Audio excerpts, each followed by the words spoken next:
Hello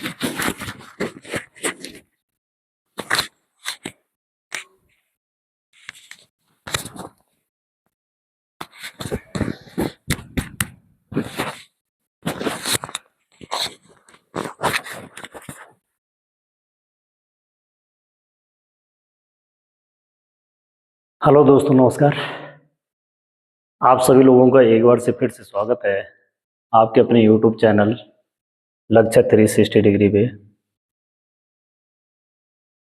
मैं रामराज भंडारी आप लोगों के लिए एनसीईआरटी कक्षा 6 से 12 तक की एक सीरीज लाया हूँ, जिसमें इतिहास, भूगोल, राजनीति विज्ञान, अर्थशास्त्र जैसे विषय, इन विषयों के अति महत्वपूर्ण सारांश रूपी जो परीक्षक दृष्टि से उपयोगी है, वो सारांश रूप में लेके आया हूँ। इसमें हमारा जो इस समय सीरीज चल रही है वो चल रही है भारत का भूगोल। एनसीईआरटी कक्षा 6 के इतिहास हमारी कंप्लीट हो चुकी है, कक्षा 7 की कंप्लीट हो गई है, कक्षा 8 की भी कंप्लीट हो गई है। और इस समय हमने भारत का भूगोल जो है कक्षा 9 की जो एनसीईआरटी है उसका एक टॉपिक भी कंप्लीट हो गया है। और ये आज उसका एक टॉपिक मतलब एक जो पहला पार्ट है उसका कंप्लीट हो गया है। आज दूसरा पार्ट यानी दूसरा लेक्चर है। जो आज का टॉपिक है वो भारत का भौतिक स्वरूप। आप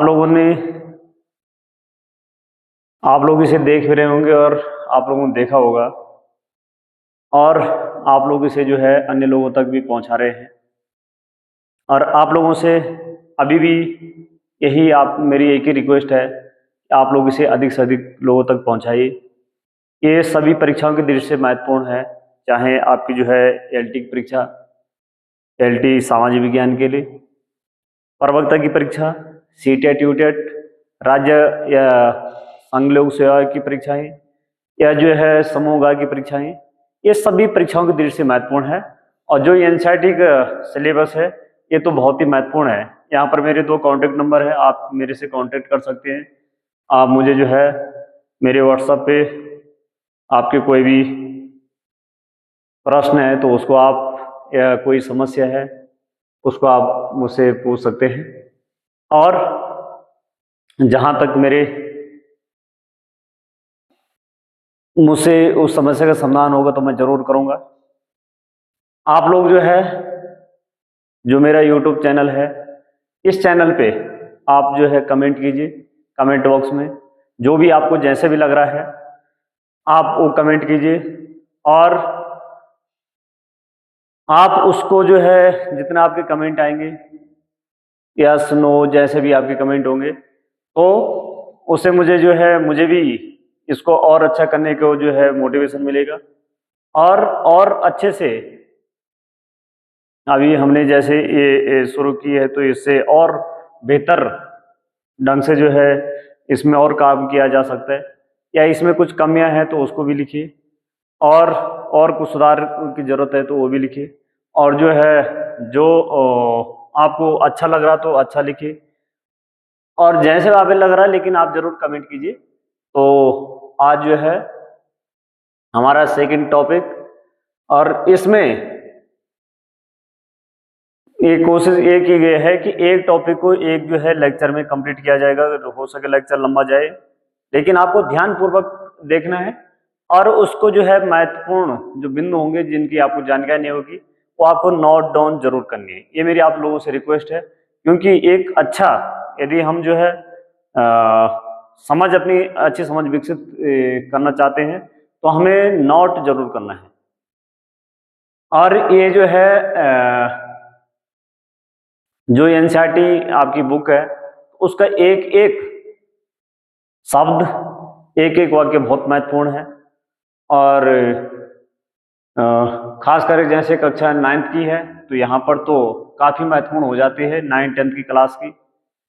तो यहाँ पर जो है भारत का भौतिक स्वरूप हम देखेंगे आज, और इसमें मैप के थ्रू भी हम इसको समझने की कोशिश करेंगे, हर प्रकार से समझने की कोशिश करेंगे। आपके जो कॉन्सेप्ट क्लियर, जब तक कॉन्सेप्ट क्लियर नहीं होंगे तो आप किसी भी परीक्षा को आप रट सकते हैं, लेकिन परीक्षा हॉल में जब आप जाएंगे तो वहां पर सही होने की संभावना बहुत कम रहती है, तो गलती यानी गलती करने की संभावना बढ़ जाती है। और यदि आपके कॉन्सेप्ट क्लियर होंगे तो आपकी गलती होने की संभावना कम हो जाएगी, घट जाएगी। इसमें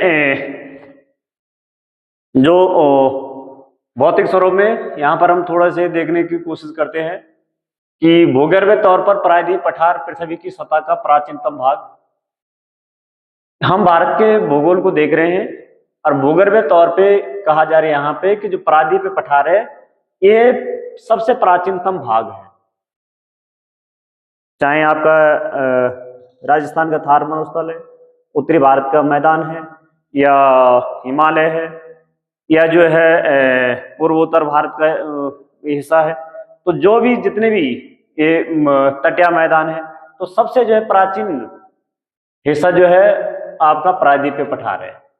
और ये जो प्राचीन प्रायद्वीपीय पठार है सबसे स्थिर भाग माना जाता था। लेकिन इस समय जो है था, जो मैंने कहा, तो इस समय कुछ ऐसी जो है भूगर्भीय गतिविधियां हुई है, जैसे भूकंप इत्यादि, कुछ जो है वहां पर भूकंप की दृष्टि से वो बिल्कुल जो है सुरक्षित था। लेकिन इस समय कुछ जो है ऐसी गतिविधियां हुई जिससे जो है अब वो स्थिर नहीं है। लेकिन फिर भी इन जितनी भी स्थलाकृति, इनमें सबसे अभी भी यदि आप से पूछा जाए कि कौन सबसे स्थिर है, तो यही स्थिर है सब ज्यादा। तो अब हिमालय एवं उत्तरी मैदान हाल में ही बनी स्थलाकृतियां हैं, और सबसे हाल में बनी हुई स्थलाकृतियां हिमालय और उत्तरी मैदान है। सबसे जो है नए जो स्थलाकृतियां बनी हुई है भारत की, वो जो है ये है। भूगर्भ वैज्ञानिक के अनुसार हिमालय पर्वत एक अस्थिर भाग है, और सबसे ज्यादा अस्थिर भाग, सबसे ज्यादा स्थिर प्रायद्वीपीय पठार, और सबसे ज्यादा अस्थिर जो है हिमालय है। क्योंकि हिमालय का निर्माण अभी भी जारी है।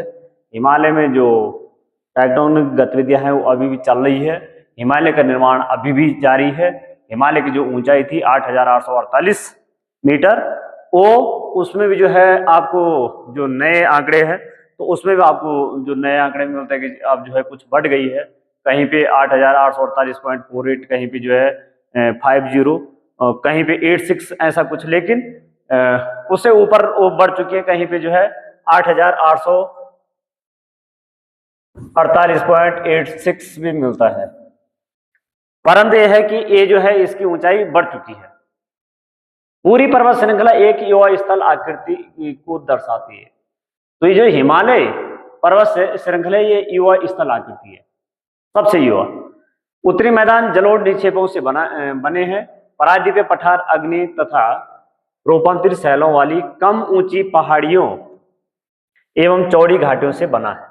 अब यहां पे कहा जा रहा कि जो आपके उत्तरी मैदान हैं ये किससे बने हुए हैं, कि जो जलोढ़ निक्षेप हिमालय से जो निकलने वाली नदी है, उन्होंने जो अपने साथ जो है जल के साथ निक्षेप लाए हैं, जो जल के साथ सेडिमेंट लाए हैं, उस सेडिमेंट से उत्तरी मैदान बने हुए।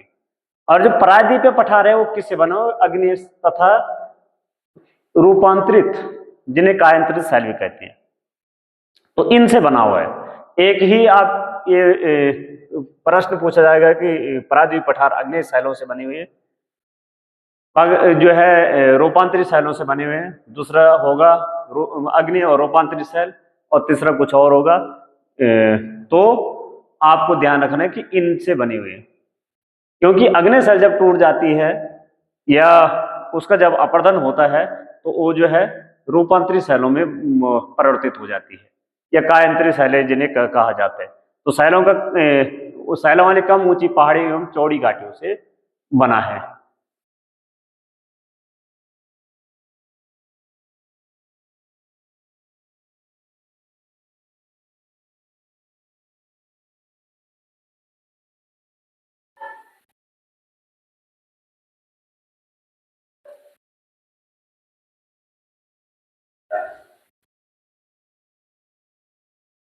अब भारत का जो मुख्य भौगोलिक वितरण है, मुख्य भौगोलिक वितरण में यहाँ पर हिमालय एवं पर्वत श्रृंखलाएं, उत्तरी मैदान, पराद्वीपीय पठार, भारतीय मरुस्थल, तटीय मैदान और द्वीप समूह।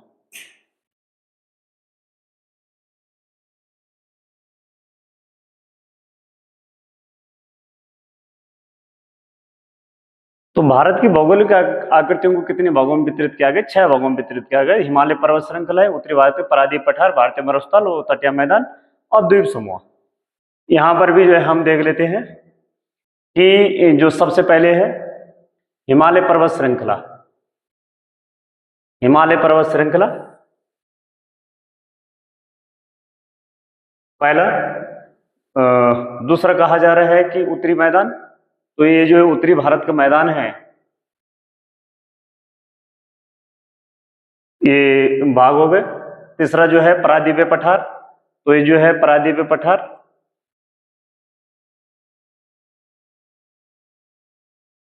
और चौथा जो है भारतीय मरुस्थल, ये भारतीय मरुस्थल हो गए।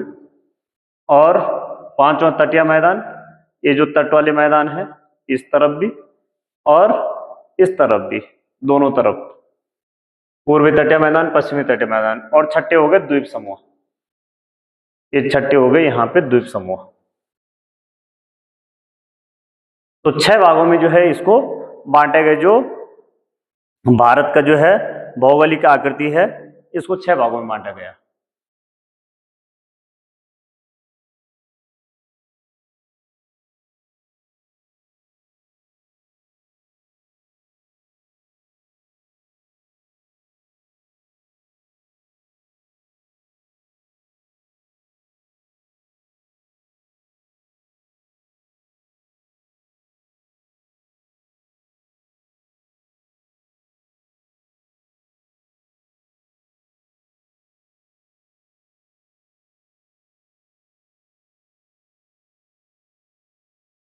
अब सबसे पहले हम देख लेते हैं हिमालय पर्वत श्रृंखला।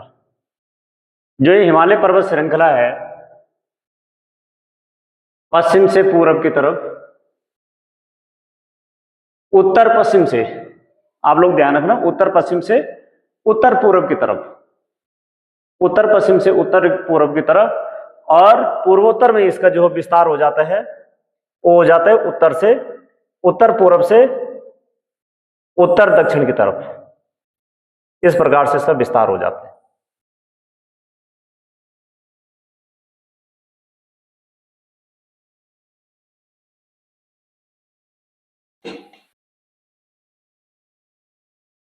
अब हिमालय जो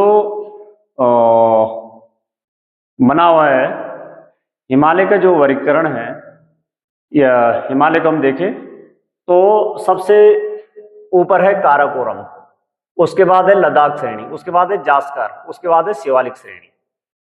आप इनका जो है क्रम ध्यान रखना, काराकोरम, लद्दाख, जास्कर, शिवालिक श्रेणी।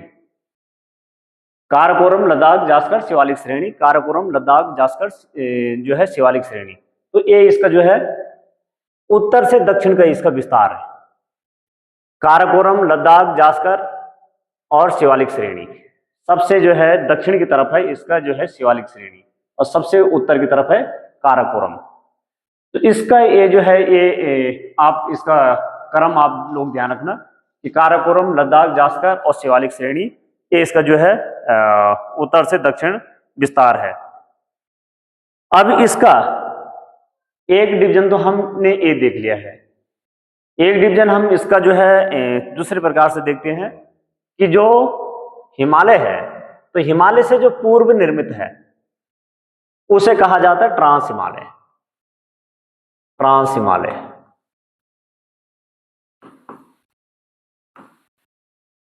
ट्रांस हिमालय जो हिमालय से पूर्व निर्मित है वो है हिमालय से पूर्व निर्मित, उसे कहा जाता है ट्रांस हिमालय।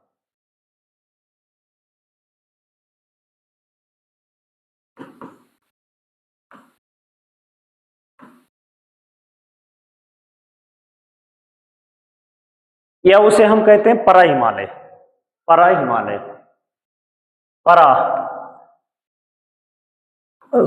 पार, पर नहीं सॉरी, पार हिमालय, इसे कहेंगे पार हिमालय। यानी इससे जो पार है, हिमालय से पार, उसे हम पार हिमालय कहेंगे या उसे कहेंगे ट्रांस हिमालय। उसके बाद जो हमारा जो है उसके बाद का जो हिमालय है, ट्रांस हिमालय, भारत यहाँ ये काराकोरम श्रेणी इत्यादि ट्रांस हिमालय, और इससे जो इधर उत्तर की तरफ हिमालय है वो ट्रांस हिमालय है।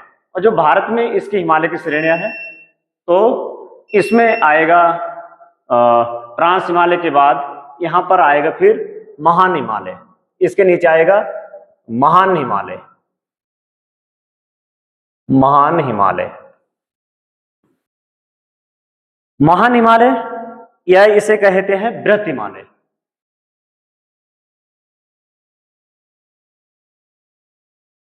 बृहत या जो है यह हो गए महान हिमालय। इसके बाद जो हिमालय होगा वो होगा, इसके हम दक्षिण की तरफ बढ़ रहे हैं तो वो होगा मध्य हिमालय, मध्य हिमालय।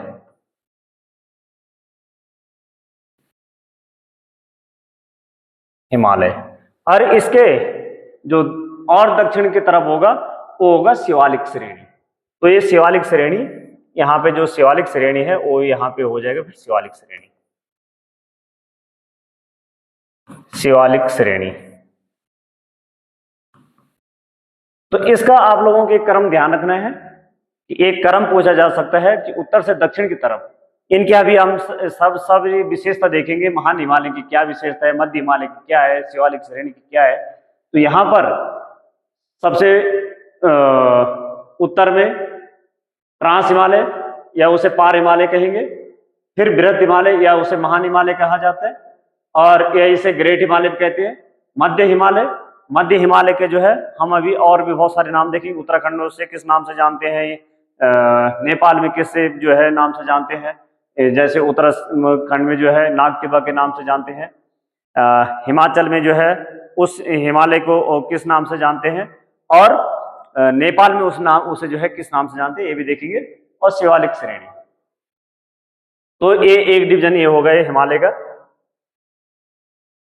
ये अभी मैं सिर्फ आप लोगों को हिमालय के डिवीजन बता रहा हूं कि हिमालय का वर्गीकरण किस किस प्रकार से है, और आप लोगों को उत्तर से दक्षिण की तरफ, पूर्व से पश्चिम की तरफ, हर प्रकार से हिमालय के जो है वर्गीकरण आपको ध्यान रखना होगा। अब एक है पूर्व से पश्चिम की तरफ, पश्चिम से पूर्व की तरफ। तो पश्चिम से पूर्व की तरफ जो है इधर जो हिमालय होगा,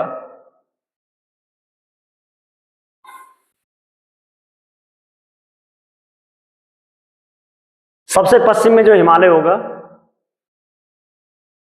ये हिमालय कहलाएगा।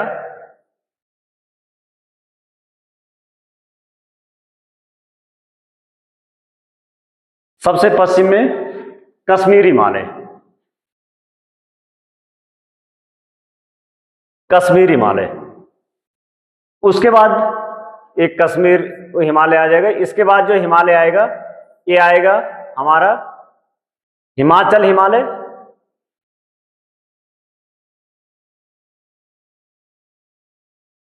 हिमाचल, और ऑब्लिक जो है इसमें उत्तराखंड हिमालय।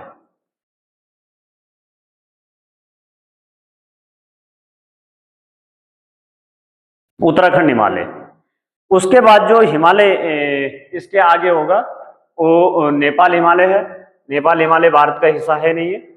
उसके बाद जो है हिमालय, इसके आगे नेपाल हिमालय के आगे, नेपाल हिमालय के आगे हिमालय पड़ेगा, वो पड़ेगा सिक्किम हिमालय, सिक्किम, और जो है दार्जिलिंग। तो उसके बाद जो है सिक्किम, दार्जिलिंग और सिक्किम हिमालय पड़ेगा। तो इधर जो है हमारा सिक्किम हिमालय पड़ेगा, सिक्किम वाला पड़ेगा, और इधर पड़ेगा अरुणाचल हिमालय, ये वाला जो है अरुणाचल हिमालय, अरुणाचल हिमालय इधर पड़ेगा। अब इनकी क्या विशेषता है थोड़ा सा देख लेते हैं कि जो है कश्मीर हिमालय, तो कश्मीर हिमालय में और भी हम जो है इसमें अभी देखेंगे कि क्या क्या इस मानचित्र में कहा जा रहा। तो कश्मीर हिमालय जो पर्वतमाला है, इसमें एक तो हम यहाँ पे देखेंगे काराकोरम श्रेणी, इसके बाद जो है यहाँ पर लद्दाख, लद्दाख जास्कर, ये सारा कश्मीर हिमालय में पड़ेगा। काराकोरम, लद्दाख, जास्कर ये हमारा जो है और पीर पंजाल तक जो है ये कश्मीर हिमालय पड़ेगा। एक इसमें जो है कश्मीर हिमालय में यहाँ पर लद्दाख में जो है एक ठंडा मरुस्थल पड़ेगा, ठंडा मरुस्थल। तो मरुस्थल हमारे पास दो है, एक जो है गर्म मरुस्थल और दूसरा है ठंडा मरुस्थल। तो ये ठंडा मरुस्थल, मरुस्थल की सीधे सीधे जो है डेफिनेशन या जो विशेषता है कि जहां पर 25 सेंटीमीटर से कम बारिश होती है वो मरुस्थल है, और यहां पर भी 25 सेंटीमीटर से कम बारिश होती है तो ये मरुस्थल है, यहाँ ये गर्म मरुस्थल है। और यहाँ पर बारिश न होकर के यहाँ सीधे बर्फबारी होती है तो ये भी मरुस्थल है। तो एक ठंडा मरुस्थल है, एक गर्म मरुस्थल, और एक जो है जो कच्छ का रण है, तो कच्छ का रण को जो है कहा जाता है सफेद मरुस्थल, इसे सफेद मरुस्थल कहा जाता है, व्हाइट मरुस्थल। इसके बाद जो है इसमें जो कश्मीर हिमालय, तो कश्मीर हिमालय में जो है यहाँ पर पीर पंजाल यहीं पे पड़ेगा कश्मीर में। पीर पंजाल सबसे लंबी मध्य हिमालय में, ये मध्य हिमालय में पड़ते हैं, लेकिन जो है ये कुछ श्रेणी इसकी जो है, यहाँ पर हम हिमालय को देख रहे हैं, हम जो है मध्य और बृहद हिमालय के हिसाब से नहीं देख रहे, हम यहाँ पे कश्मीर हिमालय, उत्तराखंड हिमालय, यहाँ पर जो है बीच में नेपाल हिमालय आ जाते हैं, यहाँ पे सिक्किम हिमालय, यहाँ पे अरुणाचल हिमालय आ जाते हैं, तो हम इस हिसाब से देख रहे हैं। तो जो मध्य हिमालय वाला जो भाग है वहां पर जो पीर पंजाल, वहां पर जो है सबसे मध्य हिमालय की सबसे लंबी श्रेणी पीर पंजाल पड़ती है, तो वहां पर पीर पंजाल इसी में पड़ेगा। और इसमें कश्मीरी घाटी, डल झील इधर यही होगी, और यहाँ पर जो है महत्वपूर्ण ग्लेशियर, बाल्टोरो ग्लेशियर और सियाचिन ग्लेशियर इसी हिमालय में पड़ेगा। और इसमें जो कुछ जो है जैसे ताजे पानी की झील है, डल झील है, बुलर झील है, तो ये जो है इसी कश्मीर हिमालय में पड़ेगी। और उसमें पोंग योंग जो है झील है या सोमेरेरू झील है, ये यहाँ पर जो है खारे पानी की झील भी मिलती है।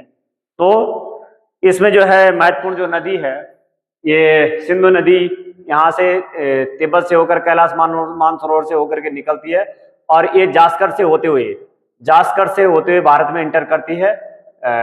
और ये भी जो है इसी में ही आती है, तो ये नदी भी यहीं से ही जाती है, और यहीं पर सिंधु नदी और झेलम नदी इसी क्षेत्र में है, और इसी में सिंधु नदी, यहाँ पर जो है आपका श्रीनगर भी यही, श्रीनगर जैसे महत्वपूर्ण स्थल तो ये यहीं पे है।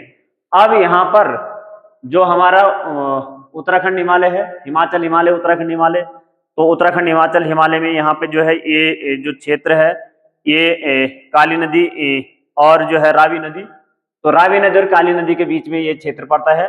रावी और काली नदी के क्षेत्र में वाला क्षेत्र, तो काली नदी यानी उत्तराखंड और नेपाल का जो है विभाजन कर देती है, तो इस क्षेत्र ये वाला जो बीच का क्षेत्र ये पड़ जाते जो है हमारा उत्तराखंड और हिमाचल हिमालय।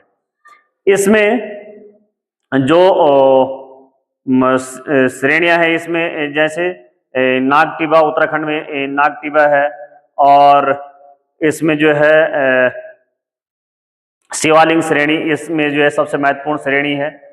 और इसके बाद जो है दार्जिलिंग हिमालय, तो दार्जिलिंग और सिक्किम हिमालय, तो यहाँ पर जो दार्जिलिंग और सिक्किम हिमालय में यहाँ पर जो सिक्किम में जोजिला और नाथुला दर्रे हैं ये इसी हिमालय में पड़ते हैं, इसी क्षेत्र में पड़ते हैं।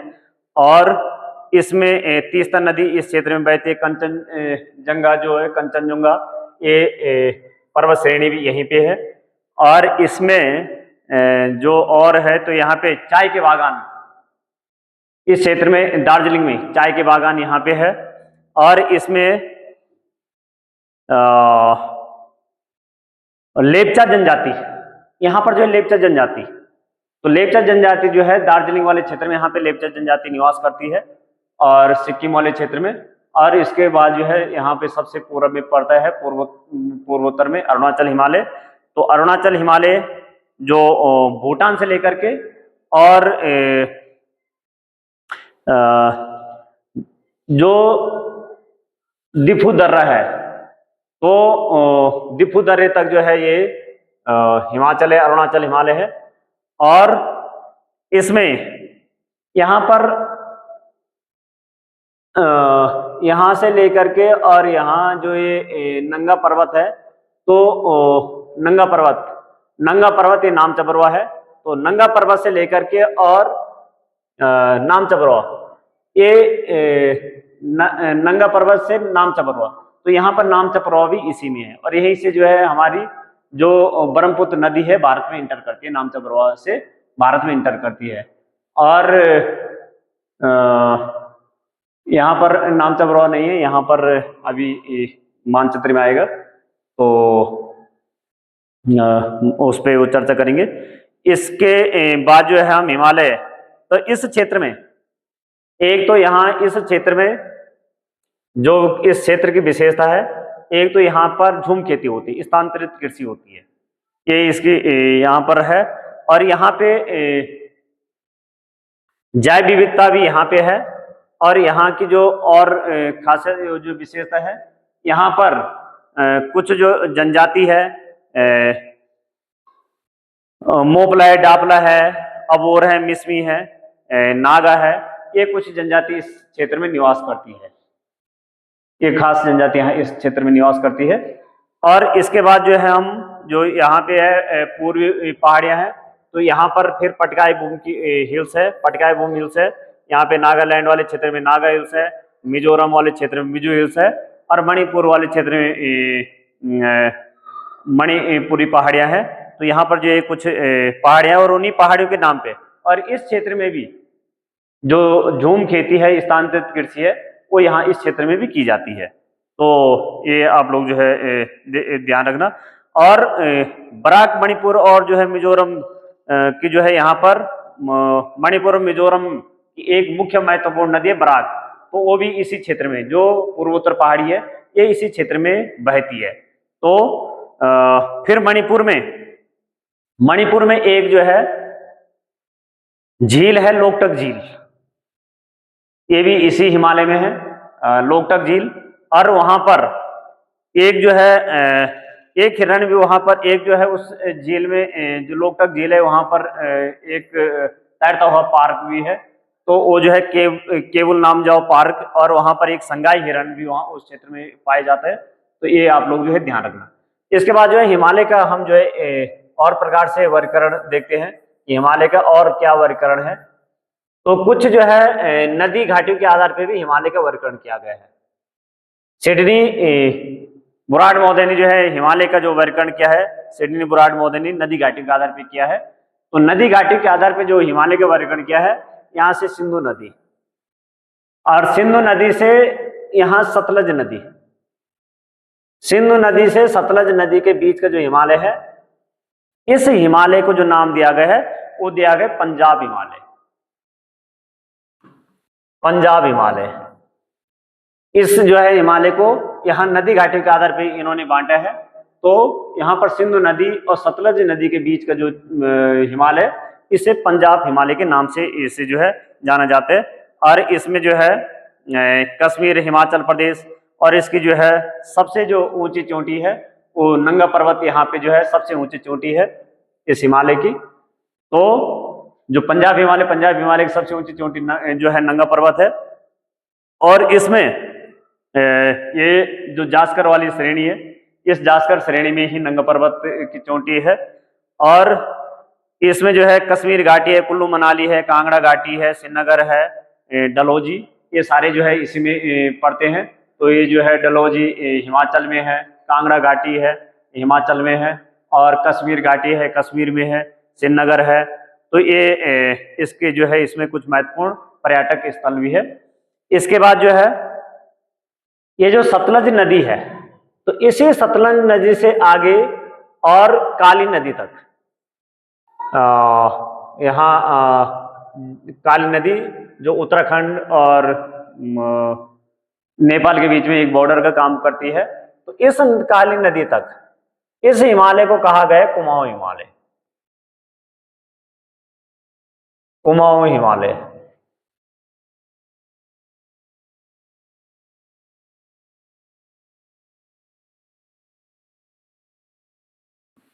कुमाऊं हिमालय।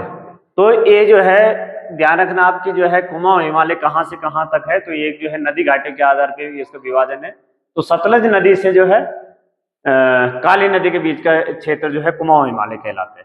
और काली नदी से जो है लेकर के तीस्ता नदी तक, तो काली नदी से लेकर के तीस्ता नदी तक का जो क्षेत्र है वो क्षेत्र कहलाता है काली नदी से लेकर के तीस्ता नदी के क्षेत्र तक वो कहलाता है नेपाल हिमालय।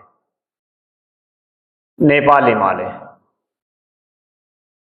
और ये जो कुमाऊं हिमालय में यहाँ पर सबसे ऊंची चोटी नंदा देवी है। यहाँ पर जो है मसूरी, अल्मोड़ा, रानीखेत इत्यादि ये सब हम लोगों को पता ही है। तो यहाँ पर जो है ये कुमाऊं हिमालय, गढ़वाल हिमालय, कुमाऊं हिमालय दोनों आ जाएंगे। नेपाल हिमालय में आप लोगों को पता है कि जो है हिमालय की सबसे ऊंची चोटी जो है माउंट एवरेस्ट, वो इसी में है। और इस हिमालय में जो और महत्वपूर्ण चोटी जैसे अन्नपूर्णा है, मकालू है, धोला गिरी है, तो ये इसी में है। उसके बाद यहाँ से लेकर के और तीस्ता नदी से लेकर के ब्रह्मपुत्र नदी, तो इस क्षेत्र का जो हिमालय है ये कहलाता है अरुणाचल हिमालय। अरुणाचल हिमालय। तो ये अरुणाचल हिमालय नामचा बरुआ, यहाँ से तीस्ता नदी से ये जो ब्रह्मपुत्र नदी यहाँ भारत में इंटर कर रही है, यहाँ पर जो है नामचा बरुआ है, नामचा बरुआ से इंटर कर रही है, तो यहाँ तक ये हिमालय कहलाता है आपका जो है अरुणाचल हिमालय। तो ये अरुणाचल हिमालय, सॉरी असम हिमालय, इसको थोड़ा से जो है वो करेक्ट कर लेना। तो ये जो है एक कहलाता है असम हिमालय। असम हिमालय, ये असम हिमालय कहलाएगा, जो तीस्ता नदी से लेकर के ब्रह्मपुत्र नदी तक का जो क्षेत्र जो है असम हिमालय कहलाएगा। और यहीं से जो है ब्रह्मपुत्र नदी इंटर कर रही है। अब इसमें ये हिमालय के कुछ डिवीजन थे जो मैंने आप लोगों को बताए हैं। और यहाँ पर फिर जो है यहाँ पर देख लेते हैं कि यहाँ पर जो है एक ग्रंथि है, एक गांठ है, पामेर ग्रंथि, पामेर गांठ।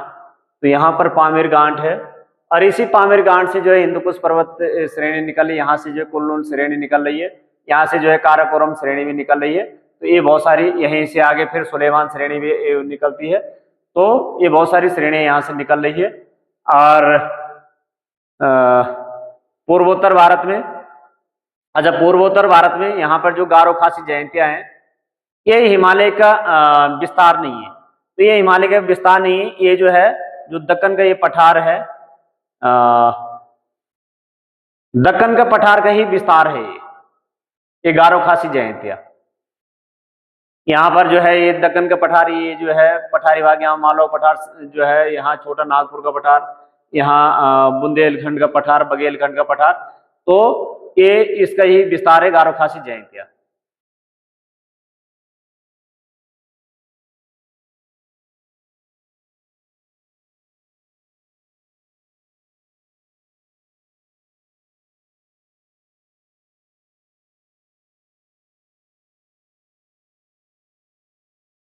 अब यहाँ पे जो मैं उस समय बता रहा था, ये राकापोसी, ये राकापोसी यहाँ पे राकापोसी, इसकी ऊंचाई दे रखे 7,788 मीटर।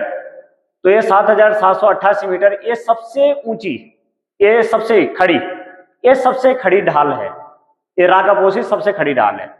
और राकापोसी यहाँ पर जो है ये काराकोरम, लद्दाख को जास्कर और जो है शिवालिक, यहाँ पर जो है कश्मीर में जो जिला दर्रा यहाँ पे दे रखे है, काराकोरम दर्रा यहाँ पे दे रखे है। और यहाँ पे जो है हिमाचल में सिपकिला दर्रा। तो इनको अभी जो है हम देखते हैं कि क्या क्या ये जो है आगे इसमें बताया जा रहा है। तो अब यहाँ पर देखते हैं कि हिमालय पर्वत के बारे में क्या कहा गया है।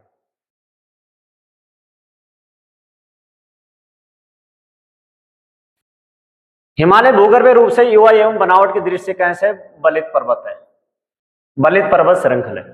अब हिमालय को कहा जा रहा है कि भूगर्भ दृष्टि से ये युवा है और बनावट की दृष्टि से बलित पर्वत है, यानी इस पे फोर्स पड़ा हुआ है, इस पे जो है फोर्स पड़ा है और बल पड़ा है और तब जाके इस पर्वत का निर्माण हुआ है। तो बलनकारी जो है शक्तियों से इस पर्वत का निर्माण हुआ है। ये पर्वत श्रृंखला पश्चिम से पूर्व दिशा में सिंधु से लेकर ब्रह्मपुत्र तक फैली हुई है। ये पश्चिम पूर्व दिशा में सिंधु से लेकर के ब्रह्मपुत्र तक फैली हुई है। तो पश्चिम से पूर्व में ये कहां से फैली हुई है? सिंधु से ब्रह्मपुत्र तक फैली हुई है।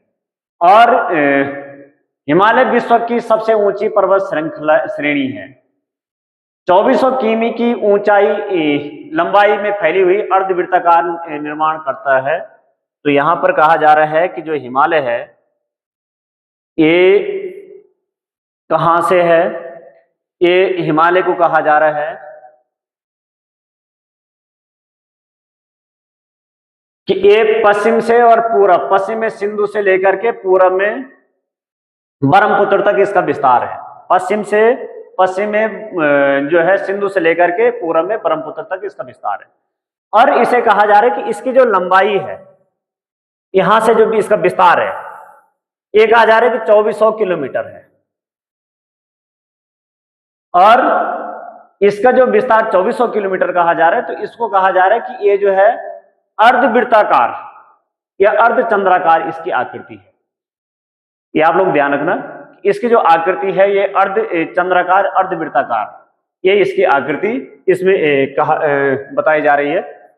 और यहाँ पे कहा जा रहा है कि इसकी जो चौड़ाई है, तो चौड़ाई में हम यदि इसको देखेंगे तो कश्मीर में कहा जा रहा है कि कश्मीर में इसकी चौड़ाई सबसे ज्यादा है। इस क्षेत्र में इसकी चौड़ाई सबसे ज्यादा है। इस क्षेत्र में इसकी चौड़ाई सबसे ज्यादा है। इस क्षेत्र में इसकी चौड़ाई सबसे ज्यादा है, यानी 400 किलोमीटर। 400 किलोमीटर इसकी चौड़ाई बताई जा रही है। लेकिन अरुणाचल में जाते जाते इसकी चौड़ाई क्या हो जा रही है? घट जा रही है। और यहाँ पे कहा जा रहा है कि 150 किलोमीटर इसकी चौड़ाई रह रही है। तो इसकी जो चौड़ाई है ये पश्चिम से लेकर के पूरब की तरफ घटती हुई जा रही है। यानी इस क्षेत्र में इसकी चौड़ाई 400 किलोमीटर है और यहां से जो है इसकी जो चौड़ाई है पूरब में वो 150 किलोमीटर है। तो इसकी चौड़ाई आप लोग जो है देखेंगे तो पश्चिम से पूरब की तरफ इसकी चौड़ाई क्या हो रही है? घटती जा रही है। इसमें आगे देखते हैं कि आगे जो है क्या कहा जा रहा है। तो 150 किलोमीटर है। पश्चिम भाग की अपेक्षा पूर्वी भाग की ऊंचाई में अधिक विविधता पाई जाती है। अब कहा जा रहा है कि इसकी जो ऊंचाई में विविधता है वो किस तरफ है? तो ऊंचाई में इसकी विविधता कहा जा रहा है कि पश्चिम की अपेक्षा, इस तरफ की अपेक्षा पूर्व में ज्यादा विविधता है, ज्यादा ऊंची चोटियां हैं, विविधता है। कुछ चोटियां बहुत ऊंची है और कुछ चोटियां जो है बहुत कम ऊंची है। तो यहाँ पे जैसे नामचा पर्वत का आप ध्यान रखना, 7756 मीटर इसकी ऊंचाई है। और यहाँ पर जो है माउंट एवरेस्ट का आप लोगों को पता ही होगा कि माउंट एवरेस्ट की जो है ऊंचाई कितनी है। यहाँ पर जो है रागापोशी के यहाँ पर जो है ऊंचाई नंगा पर्वत, तो जो नंगा पर्वत है तो नंगा पर्वत की यहाँ पर इसमें जो है जो नंगा पर्वत है आपका, तो अच्छा इसमें K2 भी है। यहाँ पे K2 यानी जैसे जो हम जो है गार्डविन ऑस्टिन कहते हैं, तो ये जो है K2 जो है ये काराकोरम श्रेणी का, ये काराकोरम श्रेणी में है। K2 काराकोरम श्रेणी में, ये काराकोरम श्रेणी में है। और K2 की जो ऊंचाई है 8611 मीटर, 8611 मीटर, 8611 मीटर ये इसकी ऊंचाई है। और जो नंगा पर्वत है, तो नंगा पर्वत जो है ये जास्कर श्रेणी की, जो ये जास्कर श्रेणी है, तो जास्कर श्रेणी में है। तो ये जास्कर श्रेणी में है नंगा पर्वत। और यहां पर कहा जा रहा है कि इसकी यदि ये पूछा जाए कि किस तरफ के हिमालय की ऊंचाई ज्यादा है, तो पूर्व की तरफ जो है, पूर्व की तरफ हिमालय की ऊंचाई ज्यादा है और इसमें विविधता भी ज्यादा है। और पूर्व की तरफ जो है हिमालय ज्यादा उठा हुआ है, तो पूर्व वाला इसमें ही ज्यादा फोर्स लगा था, तो यहां से जो है इसमें ये ज्यादा उठा हुआ है।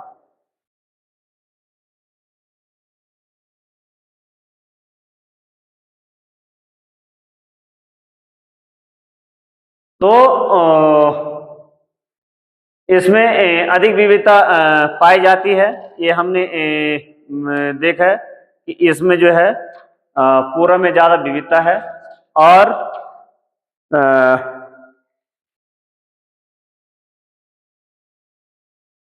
इसमें आगे देखते हैं कि आगे क्या कहा जा रहा है।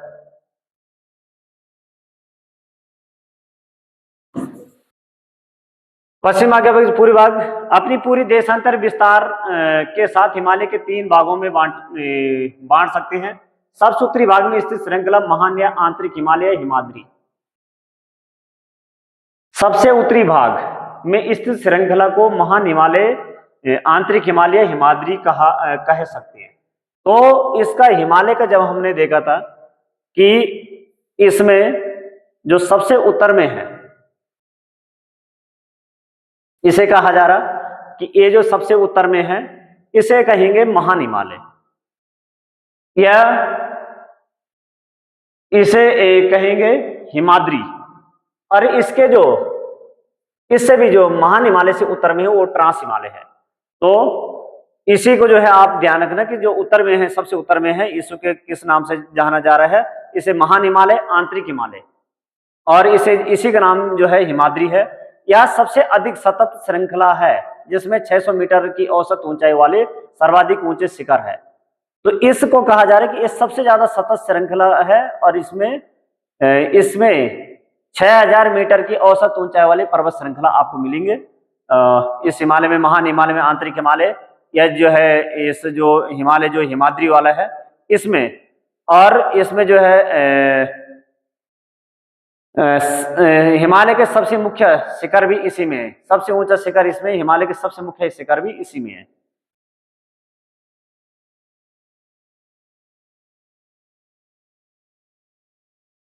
इसके बाद हम देखते हैं कि महान हिमालय का जो क्रोड है ये ग्रेनाइट का बना है।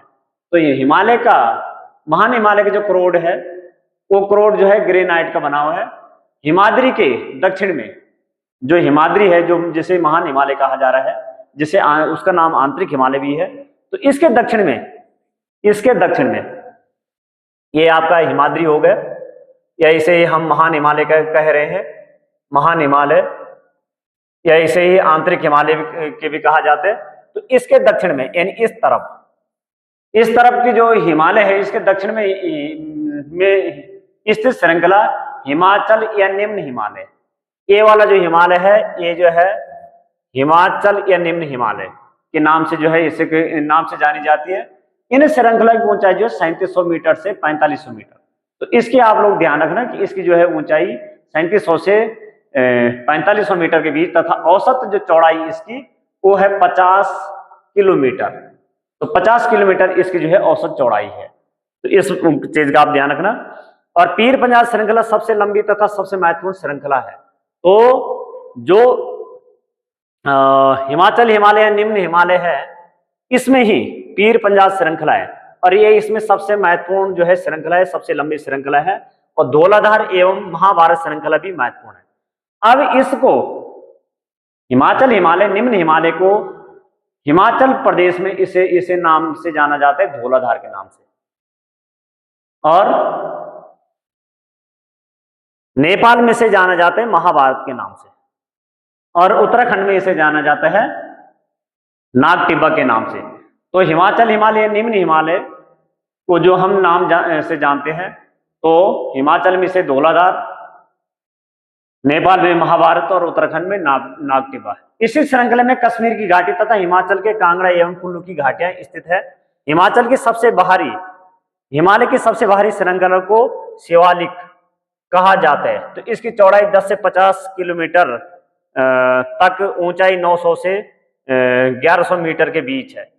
इसकी कहा जा रहा है कि इसकी जो है सबसे बाहरी श्रृंखला, इसे जो है शिवालिक कहा जाता है, और इसकी चौड़ाई जो है 10 से 50 किलोमीटर तक है, तथा ऊंचाई 900 से 1100 मीटर के बीच है। तो ये आप लोग जो है ध्यान रखना कि सबसे जो बाहर की श्रृंखला है, तो उसे जो है सबसे बाहर की श्रृंखला जो है शिवालिक है, और शिवालिक की जो चौड़ाई वो कही जा रही है ये कहे जा रहे कि 10 किलोमीटर से लेकर के जो है 50 किलोमीटर है, और इसमें ऊंचाई जो ऊंचाई है 900 से 1100 मीटर के बीच में है।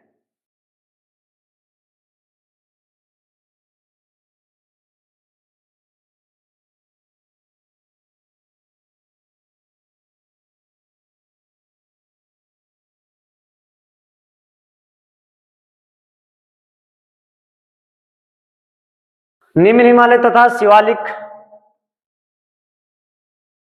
के बीच में स्थित लंबवत घाटी को दून नाम से जाना जाता है। तो जो ये निम्न हिमालय और शिवालिक के बीच में लंबवत घाटी को दून के नाम से जाना जाता है। तो ये दून घाटी किसके बीच में है? ये आप लोगों से क्वेश्चन पूछा जाता है कि निम्न हिमालय तथा शिवालिक के बीच में दून घाटियां हैं, तो इसे दून घाटी के नाम से जाने जाते हैं। कुछ प्रसिद्ध दून जैसे यहाँ पे जो है देहरादून है, कोटिल दून है एवं पाटिल दून है, तो ये जो है आप लोग ध्यान रखना, देहरादून, कोटिल दून इत्यादि। तो यहाँ पर निम्न हिमालय तथा शिवालिक के बीच में है ये लंबवत घाटी। उत्तर दक्षिण के अतिरिक्त हिमालय को पश्चिम से पूर्व क्षेत्रों के आधार पर भी विभाजन किया गया है। तो इस चीज का आप लोग ध्यान रखना कि उत्तर जो है दक्षिण के अतिरिक्त, जो उत्तर से दक्षिण के अतिरिक्त हिमालय का विभाजन है, वो जो हमने अभी देखा था कि कश्मीर हिमालय है, उत्तराखंड हिमालय है, नेपाल हिमालय है, दार्जिलिंग हिमालय, सिक्किम हिमालय है, असम हिमालय है। तो ये जो है एक वर्गीकरण और है। दूसरा नदी घाटी के आधार पर देखा था, तो नदी घाटी के आधार हमने जो है सिंधु से सतलज के बीच में देखा, जहां पर जो है पंजाब हिमालय, उसके बाद जो है सतलज से काली नदी तक देखा तो कुमाऊं हिमालय, और काली से जो है तीस्ता तक देखा तो नेपाल हिमालय, नेपाल तीस्ता से और ब्रह्मपुत्र नदी तक देखा तो वहां पर असम हिमालय। तो इस प्रकार कहा जा रहा है कि इसका जो है एक और प्रकार से किया गया है। इन वर्गीकरणों को नदी घाटियों की सीमाओं के आधार पर किया गया है। सतलुज एवं सिंधु के बीच स्थित हिमालय को भाग को पंजाब हिमालय, ये ध्यान रखना कि सतलज और जो है सिंधु के बीच में जो हिमालय, इसे जो है पंजाब हिमालय के नाम से जाना जाते हैं। लेकिन कश्मीर से पूर्व तक क्रमशः इसे कश्मीर तथा हिमाचल के नाम से भी जाना जाता है। तो पंजाब हिमालय को किस नाम से भी जाना जाता है, लेकिन पश्चिम से पूर्व तक यदि क्रम से इसे देखें तो कश्मीर जो है, कश्मीर तथा हिमाचल हिमालय के नाम से भी इसे ही जाना जाता है। जो आपका पंजाब हिमालय, उसको जो है कश्मीर और हिमाचल के नाम से भी जाना जाता है, कश्मीर तथा हिमाचल हिमालय के। सतलुज तथा काली नदी के बीच स्थित हिमालय को कुमाऊं हिमालय, काली तथा तीस्ता नदी के बीच के नेपाल हिमालय,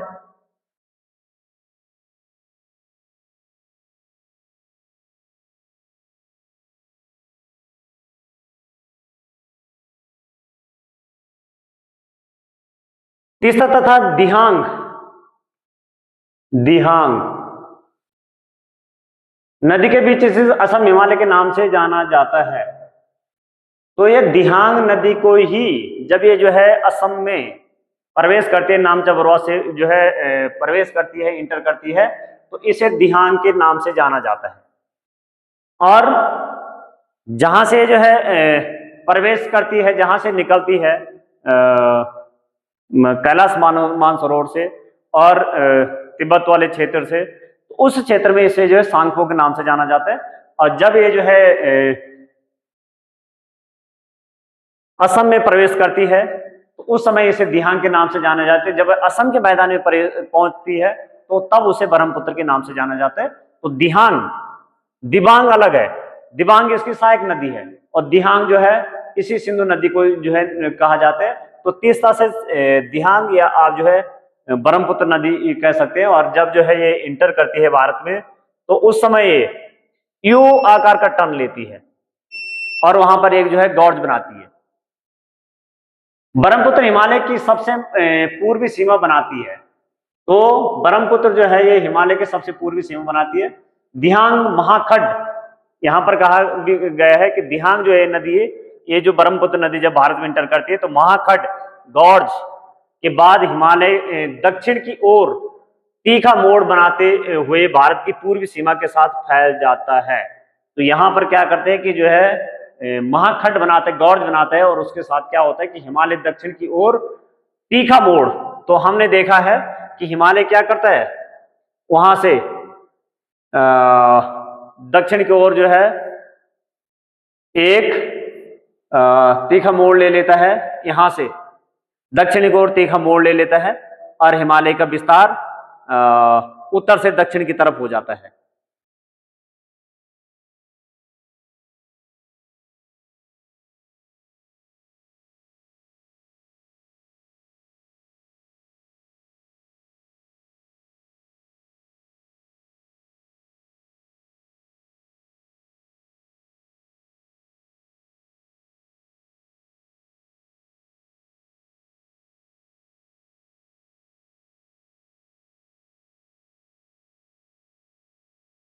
पूर्वी सीमा के साथ फैल जाते हैं। इन्हें पूर्वांचल या पूर्वी पहाड़ियां, उसी को जो है वो जो हिमालय का विस्तार जो है उत्तर से दक्षिण की तरफ होता है, उन्हीं को जो है पूर्वांचल या पूर्वी पहाड़ियां तथा पर्वत श्रृंखलाओं के नाम से जाना जाता है। पूर्वांचल में पटकाई बुम, जो पटकाई बुम अरुणाचल के और म्यांमार के बीच में एक प्राकृतिक सीमा बनाती है। तो सबसे उत्तर से यदि हम देखेंगे दक्षिण की तरफ, तो पटकाई बुम नागा लैंड में नागा हिल्स, मिजोरम में मिजो हिल्स तथा मणिपुर में मणिपुरी पहाड़ियां जो है ये शामिल है। तो ये भी हिमालय के विस्तार है।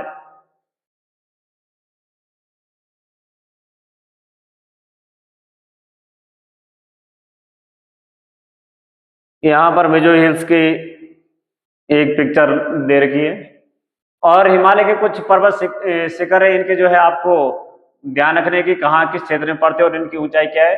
तो माउंट एवरेस्ट नेपाल में 8,848, कंचनजुंगा भारत में ही है 8,598 मीटर में है इनकी ऊंचाई। मकालू नेपाल में है 8,481 मीटर। धौलागिरी नेपाल में है। नंगा पर्वत भारत में 8,126 मीटर ऊंचाई। अन्नपूर्णा नेपाल में है 8,078 मीटर। नंदा देवी भारत में 8,817 मीटर।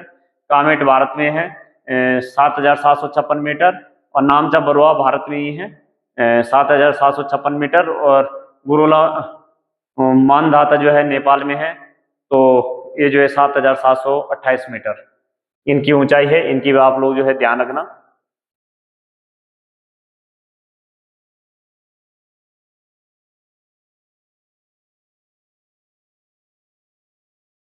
अब उत्तरी भारत का मैदान, तो यहाँ पर जो है अब जो हिमालय वाला रीजन वो हमने देख लिया है और यहाँ पर उत्तरी भारत के मैदान देखते हैं।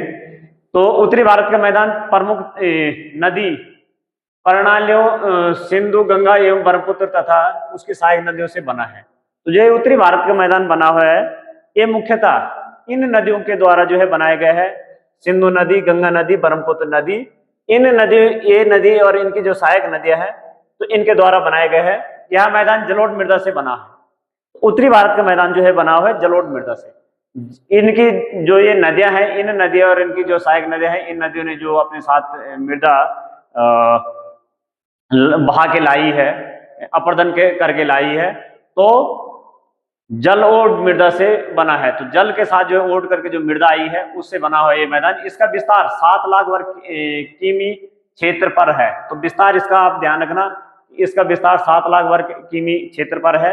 यह मैदान लगभग 240 किलोमीटर लंबा एवं 240 से 320 किमी चौड़ा है। तो लंबाई यह मैदान लगभग 240 किलोमीटर लंबाई इसकी 240 किलोमीटर बताई जा रही है और लंबाई एवं चौड़ाई इसकी जो है 240 से 320 किलोमीटर इसकी चौड़ाई है। तो इसकी चौड़ाई कहीं 320 तक है और कहीं 240 तक है। तो ये इसकी लंबाई चौड़ाई आप ध्यान रखना। यह सघन जनसंख्या वाला है। इस क्षेत्र में सबसे ज्यादा जनसंख्या निवास करती है और कृषि की दृष्टि से एक ऐसा है बहुत अधिक उत्पादक क्षेत्र है। नदी के निचले भागों में ढाल कम होने के कारण नदी की गति कम हो जाती है, जिसके परिणाम स्वरूप नदी द्वीप का निर्माण करती है। अब यहां पे कहा जा रहा है कि जब नदी जो है पहाड़ों से आती है, पहाड़ों से निकलती है, तो नदी के निचले भागों में ढाल कम होने की, जैसे जो है नदी पहाड़ों से निकलती है तो होने का नदी की गति कम हो जाती है। यहाँ जो है नदी की गति जैसे जो है समतल मैदान पहुंचेगी, नदी की गति कम हो जाएगी। अब नदी की गति कम हो जाने के परिणाम स्वरूप क्या होगा कि नदी द्वीपों का निर्माण करेगी, नदी विभिन्न वितरिकाओं में बंट जाएगी, और नदी विभिन्न वितरिकाओं में बंट जाएगी, फिर नदी ये मिलेगी, फिर ऐसे जो है बन जाएगी, तो ये क्या हो जाएगी, नदी द्वीप का निर्माण करेगी। ये नदी द्वीप, और जो हमारी ब्रह्मपुत्र नदी है इस पे विश्व का सबसे बड़ा नदी द्वीप है, ये सबसे बड़ा नदी द्वीप का निर्माण करती है, विश्व का सबसे बड़ा नदी द्वीप का निर्माण करती है, जहां पर जो है माजुली द्वीप सबसे बड़ा द्वीप है भारत में और विश्व में, और उसको जो है उसको एक डिस्ट्रिक्ट जो है बनाया गया है। तो ये जो है सबसे बड़ा नदी द्वीप है। तो यहाँ पे कहा जा रहा है कि नदी के जो है जैसे ढाल कम होगी तो ये क्या करेगी, नदी द्वीप का निर्माण करेगी।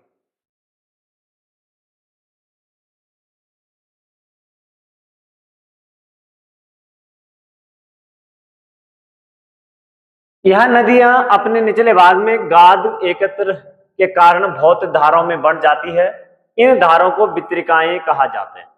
अब कहा जा रहा है कि नदी अपने निचले भाग में क्या होती है कि गाद अपने साथ बहुत सारा सेडिमेंट लाती है, और यहाँ पर जैसे जो है समतल मैदान मिलेंगे तो ये क्या करेगी कि बहुत सारी धाराओं में बंट जाएगी, विभिन्न धाराओं में बढ़ जाएगी।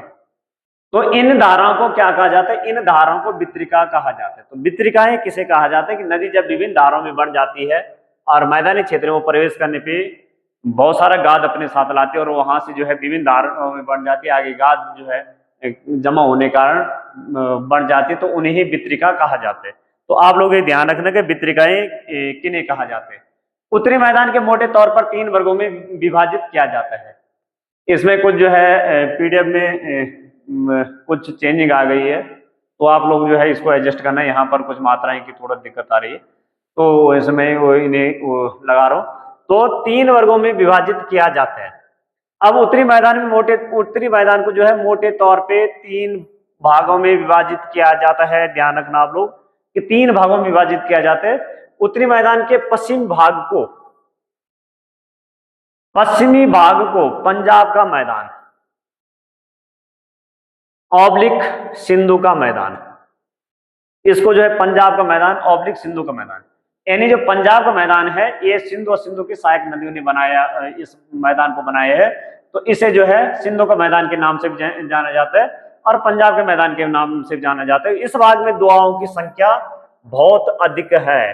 दुआओं, तो 2 नदियों के बीच के जो है क्षेत्र को दुआओं कहा जाता है, और इस प्रकार के जो 5 नदियों के बीच का जो क्षेत्र है उसे पंजाब कहा जाता है। तो यहाँ पर जो है 5 दुआओं, यहाँ पे दुआओं है, तो इसे पंजाब कहा जाता है। तो 2 नदियों के बीच के क्षेत्र को दुआओं कहा जाता है। तो यहाँ पे जो है पंजाब में यहाँ पर दुआओं की संख्या बहुत ज्यादा है। तो पहला जो पश्चिम भाग है इसका जो है पंजाब का मैदान, या इसे सिंधु का मैदान कहा जाता है। फिर है दूसरा गंगा का मैदान। तो इसका जो विस्तार है घग्गर तथा तीस्ता नदियों के बीच, या उत्तरी भारत में हरियाणा, अब गंगा का मैदान कहाँ कहाँ है, हरियाणा, दिल्ली, उत्तर प्रदेश, बिहार, झारखंड के कुछ भाग तथा पश्चिम बंगाल में फैला है। और अगला है ब्रह्मपुत्र का मैदान, जो असम का मैदान के नाम से भी जाना जाता है, ब्रह्मपुत्र का मैदान। तो यानी 3 नदी तंत्र जो है, 3 नदी तंत्रों के द्वारा 3 नदियों उसकी जो उनकी जो सहायक नदियां हैं उनके द्वारा जो मैदानी भागों का निर्माण किया गया। तो एक जो है सिंधु का मैदान, इधर इसको जो है पंजाब के मैदान के नाम से भी जाना जाता है। दूसरा गंगा और गंगा की सहायक नदियों के द्वारा जो निर्मित मैदान है, तो इसे गंगा के मैदान के नाम से भी जाना जाता है। और तीसरे ब्रह्मपुत्र नदी के द्वारा निर्मित मैदान, इसे असम के मैदान के नाम से भी जाना जाता है। तो असम का मैदान इसके पूर्व में विशेषकर असम में स्थित है। तो यानी जो गंगा मैदान है, गंगा नदी का मैदान है, गंगा नदी के मैदान के पूर्व में कौन सा मैदान पड़ेगा, आपका असम का मैदान पड़ेगा। तो सबसे पहले जो है मैदान पड़ेगा पंजाब का मैदान, उसके बाद जो है दूसरे नंबर पे यहां पर पड़ेगा गंगा का, और उसके बाद पड़ेगा जो असम का मैदान है या ब्रह्मपुत्र का मैदान है। तो ये असम वाला क्षेत्र में ब्रह्मपुत्र नदी वाला, तो ये जो है 3 भागों में मैदान मुख्य रूप से बांटा जा सकता है। वैसे जो है गंगा नदी के मैदान को भी बहुत सारे भागों में बांटा जा सकता है, लेकिन यहाँ पर 3 भागों की बात की गई है।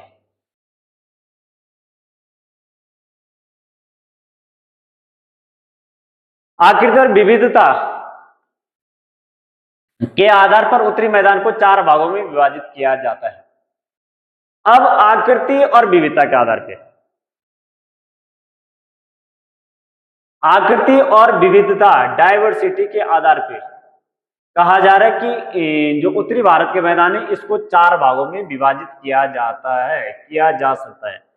और जबकि हमने जो है पहले देखा था कि जो ये मैदान है तो उत्तरी में मोटे तौर पे इसको 3 भागों में विभाजित करने की बात की गई थी, लेकिन आकृति और विविधता के आधार पे यहाँ पे कहा जा रहा है कि इसको 4 भागों में बांटा जाता है। अब इसको 4 भाग कौन कौन से, इसको भी देख लेते हैं। नदियों पर्वतों से नीचे उतरते समय शिवालिक की ढाल पर 8 से 16 किमी के चौड़ी पट्टी में गुटिका का निर्माण करती है, इसे भाबर के नाम से जाना जाता है। अब ये जो आकृति और विविधता के आधार पे ध्यान रखना कि जो उत्तरी भारत के मैदान है इसको मुख्यतः कितने भागों में बांटा जाता है, तो 3 भागों में। और आकृति और विविधता के हिसाब से होगा तो आप लोग ध्यान रखना 4 भागों में। और इसमें आप लोग ये ध्यान रखना कि यहां पर कहा जा रहा है कि नदियां पर्वतों से नीचे उतरते समय शिवालिक की ढाल पर 8 से 16 किमी के चौड़ी पट्टी में गुटिका का निर्माण करती है। शिवालिक के जो फुट हिल्स है वहां पर जैसे नदी जो है पहाड़ों से निकल रही है, पहाड़ों से आ रही है, तो पहाड़ों से बहते हुए जब ये आ रहे तो अपने साथ बहुत सारे सेडिमेंट लाती है, बहुत सारे सेडिमेंट लाती है।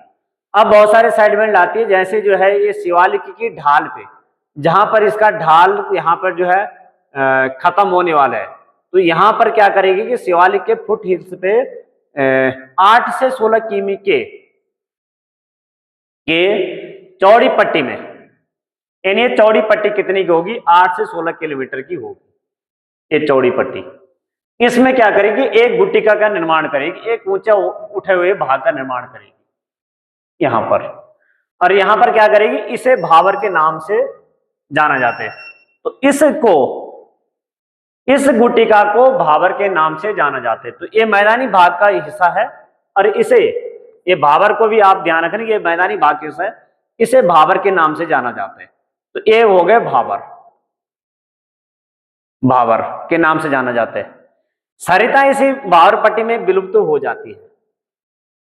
अब यहाँ पे क्या करेगा, हमने देखा कि यहाँ से जो है नदियां अपने साथ क्या कर रही है, सेडिमेंट ला रही है, और सेडिमेंट जब ला रही है तो जो मोटे मोटे कंकड़ पत्थर होंगे इस क्षेत्र में छोड़ देगी, और मोटे मोटे कंकड़ पत्थर इस क्षेत्र में छोड़ देगी, तो ये भाग कैसा होगा, थोड़ा उठा हुआ होगा, और ये भाग थोड़ा सा उठा हुआ होगा, तो इसे कहा जा रहा भाबर। यहाँ पर सरिताएं क्या करेगी कि सरिताएं, कुछ सरिताएं, सभी नहीं, कुछ जो छोटी मोटी सरिताएं होगी, ये इन जो है यहाँ पर इसने बड़े बड़े कंकड़ पत्थर लाए, यहाँ जमा कर दिए, तो ये इनके नीचे से ही निकल जाए, क्योंकि इसके बीच में जो है खालिस्तान रह गए हैं, और इनके बीच से ही निकलेगी आगे, और फिर इनके बीच से निकलेगी। तो यहाँ पर जो पेड़ पौधे होंगे, ये ऐसे पेड़ पौधे होंगे जो जिनकी जड़ें बहुत गहरी होगी, और पेड़ पौधे भी काफी ऊंचे ऊंचे होंगे यहाँ पे। तो और कृषि कार्य के लिए ये जो है उपयोगी नहीं माना जाता, क्योंकि यहाँ पर जो है कंकड़ पत्थर, यहाँ पे उपजाऊ मिट्टी नहीं है, तो यहाँ पर जो है कृषि के लिए ज्यादा उपयोगी नहीं माने जाएंगे, लेकिन जो पेड़ पौधे होंगे काफी ऊंचे ऊंचे होंगे। और यहाँ से सरिताएं क्या होगी कि कुछ आगे से फिर बाहर निकलेगी, और कहा जा रहा है कि इस क्षेत्र में क्या हो जाएगी, विलुप्त हो जाती है। इस पट्टी के दक्षिण में, जब इस पट्टी के दक्षिण में, दक्षिण की तरफ कहा जा रहा है, इस पट्टी के दक्षिण वाले क्षेत्र में सरिताएं, दक्षिण में यह सरिताएं एवं नदियां पुनः निकल आती है, तो फिर से जो है निकल आएगी, और फिर जो निकल आएगी तो इसे कहा जाता है कि नम तथा दलदली क्षेत्र का निर्माण करती है, जिसे तराई कहा जाता है। तो यहाँ पर जो है नम और दलदली जो है क्षेत्र का, यहाँ पर जो क्षेत्र होगा दलदला होगा, नम होगा, और इस क्षेत्र को कहा जा रहा है कि ये जो है क्षेत्र कैसे होगा, इस क्षेत्र को तराई कहा जा रहा है। तर मतलब वेटलैंड होगा, यहाँ पर जो है तर होगी, यहाँ पे पानी की मात्रा होगी उसमें जमीन पे, तो यहाँ इस क्षेत्र को कहा जा रहा है तराई। तो एक हो गए भाबर, ये जो भाबर है ये भी मैदान का हिस्सा है। ये तराई का क्षेत्र है, तो तराई के मैदान इसे कहा जा रहा है। दूसरा भाग हो गए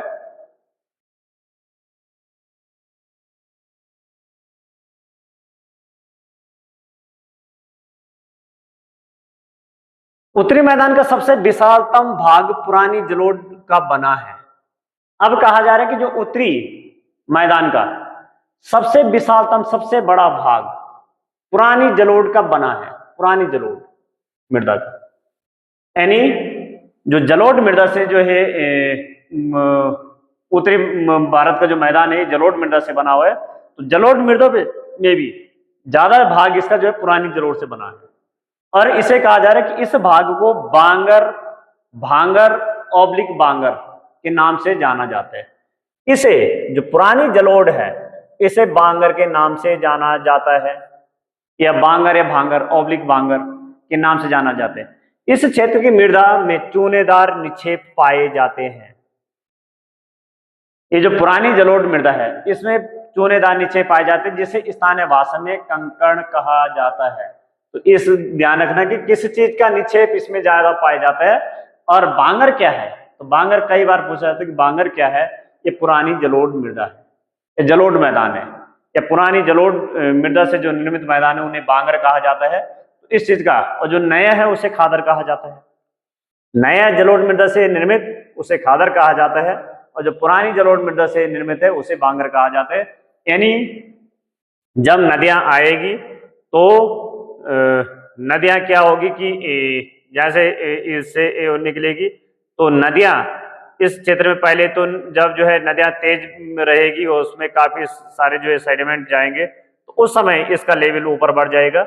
और जब जो है नदियां घट जाएगी तो उसका लेवल फिर नीचे चले जाएगा। तो इस क्षेत्र में जो ऊपर वाले क्षेत्र में जो पुरानी जलोढ़ मृदा है, तो पुरानी जलोढ़ मृदा से जो मैदान निर्मित होंगे उसे बांगर कहा जाएंगे, और जो नए जलोढ़ जो है मृदा से निर्मित मैदान होंगे उन्हें खादर कहा जाता है। तो इस पे जो है कई बार क्वेश्चन पूछे जाते हैं, इसका आप ध्यान रखना।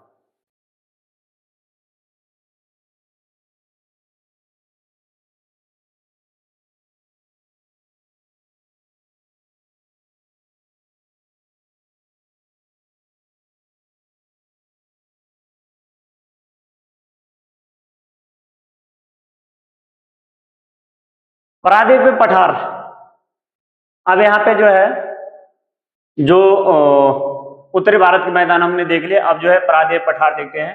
तो प्रायद्वीपीय पठार कहा जा रहा है कि प्रायद्वीपीय पठार एक मेज की आकृति वाले स्थल है जो पुराने क्रिस्टाइल अग्नि तथा रूपांतरित शैलों से बना है। तो जो प्रायद्वीपीय पठार है ये कैसी किस आकृति के होंगे, मेज जैसी आकृति होंगे। यानी ये सामान्य भूमि से, जो आसपास की सामान्य भूमि होगी उस भूमि से थोड़ा से जो है ये उठे होंगे। तो जो आसपास की भूमि है इस भूमि से थोड़ा ऊपर उठे होंगे। तो इसको कहा जा रहा है कि ये जो है प्रायद्वीपीय पठार कैसे होंगे, ये थोड़ा से उठे होंगे। इस पठार के दो मुख्य भाग है, मध्य उच्च भूमि तथा दक्कन का पठार। अब इसमें कहा जा रहा है कि इस पठार के कितने भाग है, दो मुख्य भाग है। एक तो कहा जा रहा है कि मध्य उच्च भूमि, और एक जो है दक्कन का पठार। तो हमने वैसे मानचित्र में इसको थोड़ा सा देखा था, फिर भी जो है इसे देखते हैं कि ये जो है दक्कन का पठार और मध्य उच्च भूमि। यहाँ पे कहा जा रहा है कि दक्कन का पठार, ये दक्कन का पठार,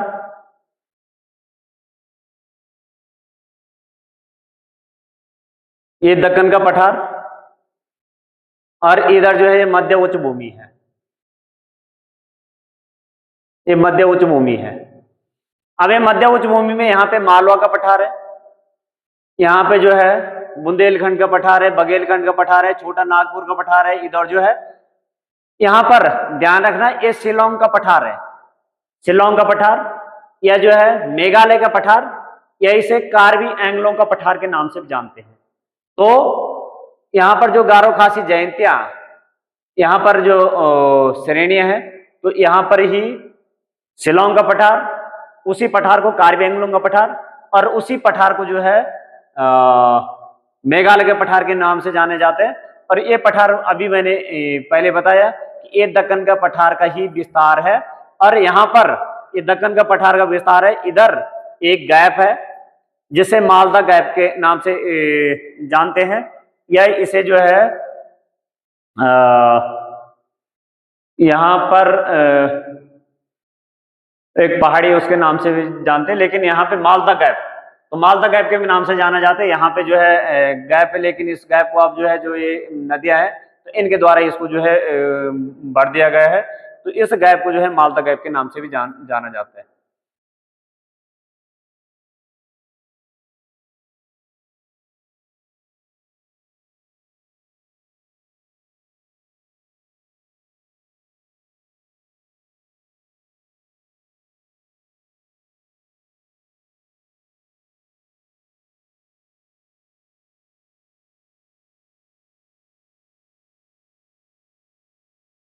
तो ये किन किन से बना हुआ है? काय, अग्नि और रूपांतरित शहरों से बना है। इस पठार के दो मुख्य भाग हमने देख लिए हैं। नर्मदा नदी के उत्तर में प्रायद्वीप पठार का वह भाग जो कि मालवा के पठार के अधिकतर भागों पर फैला है, उसे मध्य उच्च भूमि के नाम से जाना जाता है।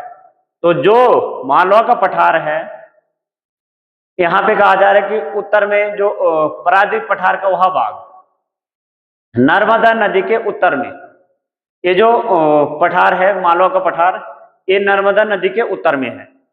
जब जो है हम देखेंगे, अब जो है बार बार मानचित्र में कहा जाए, तो जब जो है यहाँ नर्मदा नदी देखेंगे तो नर्मदा नदी के उत्तर में इस तरफ कहा जा रहा है कि नर्मदा नदी के उत्तर में प्रायद्वीप पठार, नर्मदा नदी के उत्तर में प्रायद्वीप पठार का वह भाग, प्रायद्वीप पठार का वह भाग जो कि मालवा के पठार के अधिकतर भागों पर फैला है, उसे मध्य उच्च भूमि, तो इसको मध्य उच्च भूमि, ये जो मालवा का पठार बुंदेलखंड बागेलखंड का पठार है, इसे कहा जा रहा है कि मध्य उच्च भूमि के नाम से जाना जाता है। विंध्य श्रृंखला दक्षिण में सतपुड़ा श्रृंखला तथा उत्तर पश्चिम में अरावली से घिरी है। उसी क्षेत्र में विंध्य श्रृंखला है, तो विंध्य श्रृंखला है, तो विंध्य श्रृंखला को कहा जा रहा है कि दक्षिण में, इस विंध्य श्रृंखला के दक्षिण में सतपुड़ा श्रृंखला है श्रृंखला तथा उत्तर पश्चिम में अरावली है, उत्तर पश्चिम में अरावली है, यूं अरावली यूं जाती है, तो अरावली से एक घिरी हुई है। अब यहाँ पे अरावली को आप देखेंगे तो अरावली जो है ये सबसे पुरानी जो पर्वत श्रृंखला है, सबसे पुरानी पर्वत श्रृंखला है, और आज इसका जो है सबसे ज्यादा इसका इरोजन इसका हो चुका है, ये सबसे ज्यादा घिस चुकी है अरावली, और अरावली के ही पश्चिम में इस तरफ ही जो थार का मरुस्थल है अरावली के पश्चिम में है। तो ये अरावली जो जाती है, ये गुजरात से लेकर के दिल्ली तक इसका विस्तार है। तो अरावली का विस्तार गुजरात से लेकर के जो है दिल्ली तक है, और ये सबसे पुरानी पर्वत श्रृंखला है, और इसकी जो सबसे ऊंची चोटी है वो गुरु शिखर है, जिसमें माउंट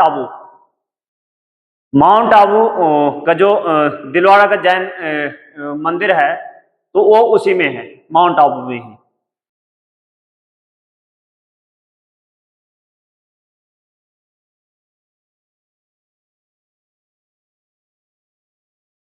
अब इस क्षेत्र की जो बहने वाली नदियां हैं, इस क्षेत्र की बहने वाली नदियां चंबल, बेतवा तथा केन दक्षिण पश्चिम से उत्तर पूर्व की ओर बहती है। तो इस क्षेत्र की जो बहने वाली नदियां हैं, ये जो है कहा जा रहा है कि चंबल, बेतवा, केन, और ये जो है किसकी सहायक नदियां हैं? ये यमुना की सहायक नदी है। और जब जो है नदी वाला जो है हम चैप्टर देखेंगे तो उसमें ये देखेंगे, तो यहाँ पर कहा जा रहा है कि ये जो नदी है ये दक्षिण पश्चिम से उत्तर पूर्व की ओर, यहाँ ये दक्षिण वाला हिस्सा हो गया, ये दक्षिण पश्चिम वाला हिस्सा हो गया, तो ये ऐसे बह रही है, यूं बहती है ऐसे उत्तर पूर्व की ओर, दक्षिण पश्चिम से उत्तर पूर्व की ओर बहती है। मध्य उच्च भूमि पश्चिम में चौड़ी लेकिन पूर्व में संकीर्ण है। अब मध्य उच्च भूमि में क्या कहा जा रहा है कि ये जो है पश्चिम की तरफ जो मध्य उच्च भूमि है, ये पश्चिम की तरफ तो चौड़ी है लेकिन पूर्व की ओर संकीर्ण है। इसके पूर्व विस्तार को बुंदेलखंड तथा बघेलखंड के नाम से जाना जाता है। तो यहाँ मालवा का जो पठार है, मालवा के पठार को जो है इसके इधर जो है बुंदेलखंड का पठार है, इधर बघेलखंड का पठार के नाम से जाना जाता है। सबसे पूर्व के विस्तार को छोटा नागपुर का पठार, और सबसे पूर्व का पठार जो है छोटा नागपुर का पठार। और राजमहल हिल्स, राजमहल गारो हिल्स, तो राजमहल गारो जो है गैप के नाम से भी जो है अभी मालदा गैप, तो राजमहल गारो गैप के नाम से उसे जाना जाता है। दक्षिण का पठार एक त्रिभुजाकार भाग है जो नर्मदा नदी के दक्षिण में स्थित है। अब यहां पे कहा जा रहा है कि जो दक्षिण का पठार है, दक्षिण का पठार,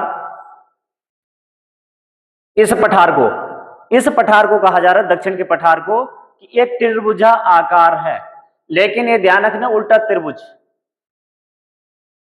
दक्षिण का जो पठार है उल्टा त्रिभुज जैसा है, भाग है जो नर्मदा नदी के दक्षिण में स्थित है। और यहाँ जो नर्मदा नदी बह रही है तो इसके ही दक्षिण में ये स्थित है। नर्मदा नदी आप लोगों को पता होगा कि भ्रंश घाटी से होकर के बहती है, तो नर्मदा नदी और तापी नदी भ्रंश घाटी से होकर के बहने वाली नदी है, और ये अरब सागर में दोनों अपना पश्चिम की तरफ बहती है, अरब सागर में अपना जल गिराती है। बेसिक जो है यदि देखें तो खंबात की खाड़ी में अपना जल गिराती है।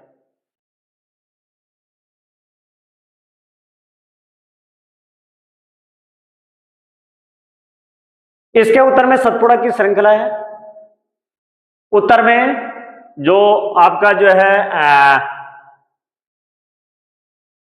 यहां पर दक्कन का पठार, तो इसके उत्तर में कहा जा रहा है कि सतपुड़ा की श्रृंखला है, सतपुड़ा रेंज है।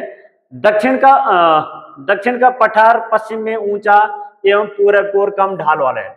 अब ये कहा जा रहा है कि इसको आप ध्यान रखना, इस प्रकार के क्वेश्चन भी पूछे जा सकते हैं कि जो दक्षिण का पठार है इसका जो है ये पश्चिम की तरफ, इस तरफ के लिए, पश्चिम की तरफ के लिए तो ये ऊंचा है, और पूरब की तरफ इसका ढाल जो है कम है, इस तरफ इसका ढाल कम होता जाता है, तो इस तरफ ढाल कम है, पूरब की तरफ ढाल कम है, यानी ढाल इसका जो है पूरब के लिए है, पश्चिम से उठा हुआ है और इधर के लिए ढाल है इसका।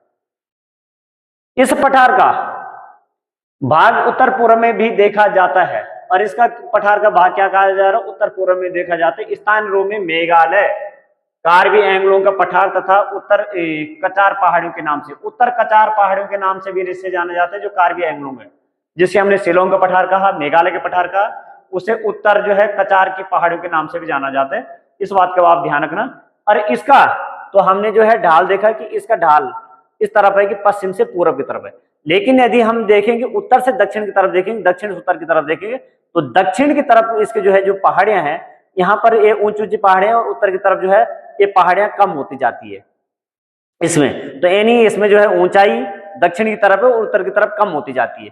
तो जो नदियां बहेगी वो कैसी बहेगी, या तो जो है पूरब की तरफ बहेगी, या तो जो है ये कैसी बहेगी, या जो है ये उत्तर की तरफ बहेगी अधिक जो है नदियां, तो इस प्रकार से इसमें नदियां बहेगी।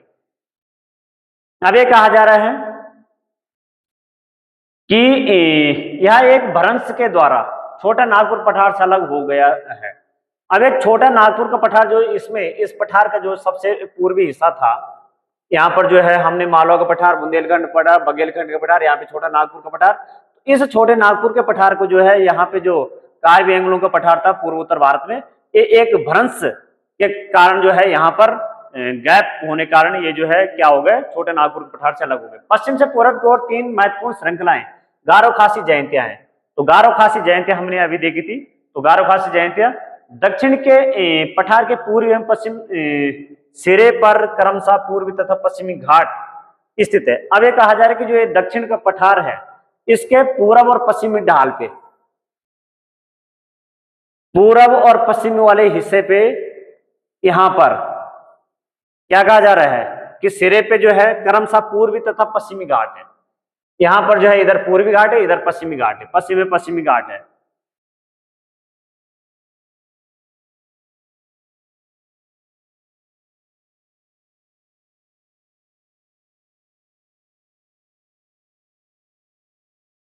पश्चिम घाट पश्चिमी तट के समांतर स्थित है, ये वह सतत है। अब फिर जो है आप लोग जो है ध्यान दीजिए कि यहां पर जो है आगे क्या कहा जा रहा है।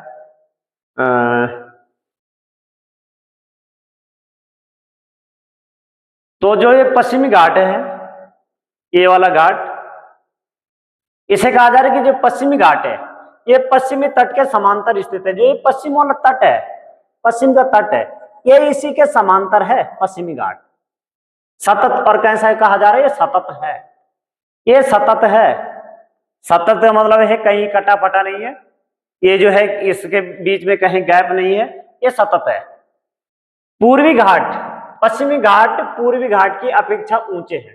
अब ये कहा जा रहा है कि जो पश्चिम के घाट है, ध्यान रखना इस प्रकार के प्रश्न बन सकते हैं कि पश्चिम घाट का ज्यादा ऊंचा है, पूर्वी घाट ज्यादा ऊंचे है। तो पश्चिमी घाट कहा जा रहा है कि पश्चिम घाट ज्यादा ऊंचे हैं, और क्या कहा जा रहा है, पूर्वी घाट की अपेक्षा ज्यादा ऊंचे है। तो इधर के लिए जो है ढाल इधर के लिए होगा, इधर जो है ऊंचे हैं ज्यादा।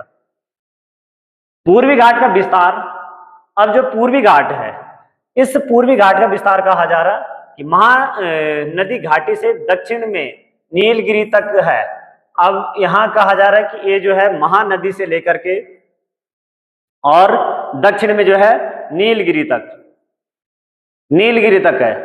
तो जो नीलगिरी श्रृंखला है, श्रेणी है, तो यहां पर जो नीलगिरी में हमने देखा था कि सबसे महत्वपूर्ण जो जनजाति यहाँ पे निवास करती है, टोडा जनजाति निवास करती है, और वो बहुपति विवाह के लिए जो है वो फेमस है। एक जो है स्त्री बहुत सारे पुरुषों के साथ शादी वो करती है, और वो जो है उनका जो मुख्य व्यवसाय है वो भैंस पालन उनका व्यवसाय है। तो यहाँ पर एक जनसंख्या नीलगिरी, और नीलगिरी में क्या है कि नीलगिरी में यहाँ पर जो है तमिलनाडु और कर्नाटक के जो है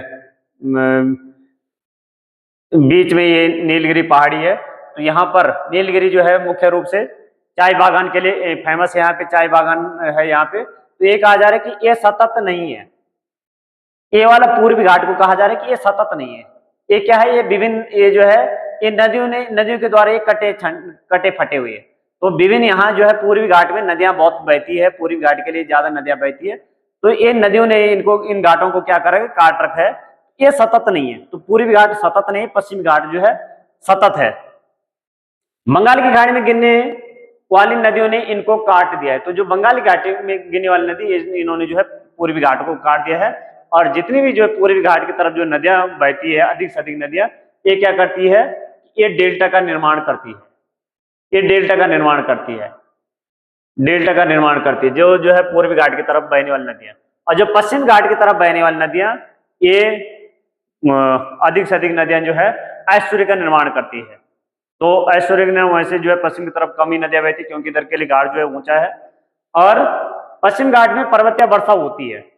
अब कहा जा रहा है कि इस घाट में पर्वतीय वर्षा होती है, क्योंकि यहाँ पर जो है क्या है, ऊंचे ऊंचे पहाड़ियां हैं। तो इस क्षेत्र में पर्वतीय वर्षा होती है। सबसे पहले मानसून इधर से इंटर करते हैं, मानसून की जो दो शाखा इंटर करती है, एक पंजाब की जो है, सॉरी, बंगाल खाड़ी से इंटर करती है, एक जो है ये अरब सागर से इंटर करती है। तो यहाँ पर सबसे पहले बारिश इधर ही होती है। तो यहाँ पर पर्वतीय वर्षा होती है। यह वर्षा घाट के पश्चिमी ढाल पर आर्द्र हवा के टकराकर ऊपर उठने के कारण होती है। तो इसमें जो है सबसे जो है यदि हम देखेंगे यहाँ पर जो है कहाँ पर पर्वतीय वर्षा होती है, पूर्वी घाटी में, पश्चिम घाट में। तो पश्चिमी घाट में होती है। पश्चिम घाट को विभिन्न स्थल नामों से जाना जाता है। अब यहाँ पर जो है कहा जा रहा है कि इस घाट को विभिन्न स्थल नामों से जाना जाता है। अब इन विभिन्न स्थल नामों से पश्चिम घाट की ऊंचाई उत्तर से दक्षिण की ओर बढ़ती जाती है। तो यहां पर कहा जा रहा है कि इसकी ऊंचाई, पश्चिमी घाट की जो ऊंचाई है ये उत्तर से दक्षिण की ओर बढ़ती जाती है। तो यानी सबसे ज्यादा ऊंचाई इधर है, और कहा जा रहा है कि उत्तर की ओर, उत्तर से दक्षिण की ओर ये बढ़ रही है, नीचे की तरफ बढ़ रही है। यानी इधर उत्तर की तरफ क्या हो रही है, घटती जा रही है। तो ऊंचाई इसकी जो है उत्तर की ओर जो है घटती जा रही है। तो इस चीज का आप लोग जो है ध्यान रखना कि इधर जो है ऊंचाई इसकी क्या हो रही है, घटती जा रही है। यानी सबसे ज्यादा ऊंचाई दक्षिण की तरफ होगी, फिर उत्तर की तरफ जैसे जैसे हम आएंगे वहां पे घटती जाएगी।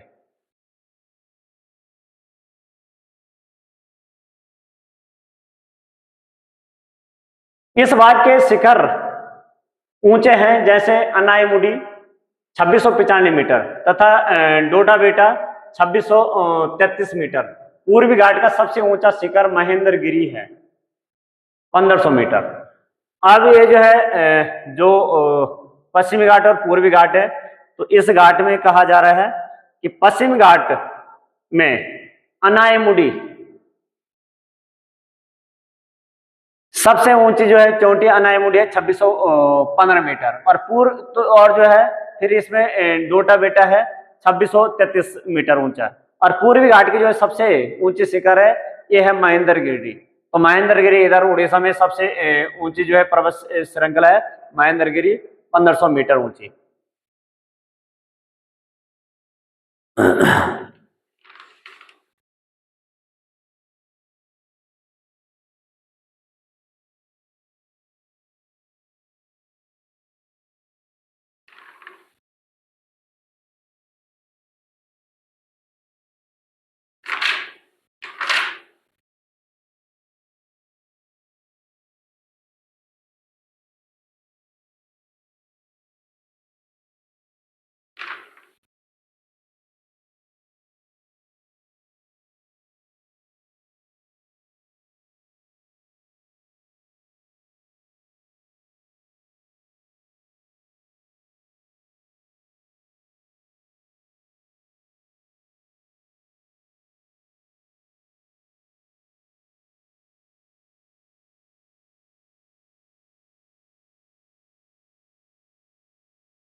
पूर्वी घाट के दक्षिण पश्चिम में सेवराई तथा जावेद की पहाड़ियां स्थित है। अब ये जो पूर्वी घाट है, इस पूर्वी घाट के दक्षिण और कहा जा रहा है कि पश्चिम वाला जो हिस्सा है, यहां पर कहा जा रहा है कि सेवराई और जावेद की पहाड़ियां स्थित है। उडंगमंगलम जिसे ऊटी, तो ऊटी तमिलनाडु में है, और ऊटी एक जो है हिल स्टेशन है, तो ये जो है के नाम से जाना जाता है, तथा कोडाई कनाल तमिलनाडु में, जैसे पहाड़िया नगर भी इसी में है। तो ये जो है कहाँ है, जो परादीप पठार है ये इसी में है। परादीप पठार की एक विशेषता यहाँ पाई जाने वाली काली मिट्टी है, जिसे दक्कन ट्रेप के नाम से भी जाना जाता है। तो इसकी ये विशेषता क्या है कि इसमें जो है मिट्टी काली मिट्टी है, जो कपास के लिए प्रमुख है, और इसे दक्कन ट्रेप के नाम से भी जाना जाता है।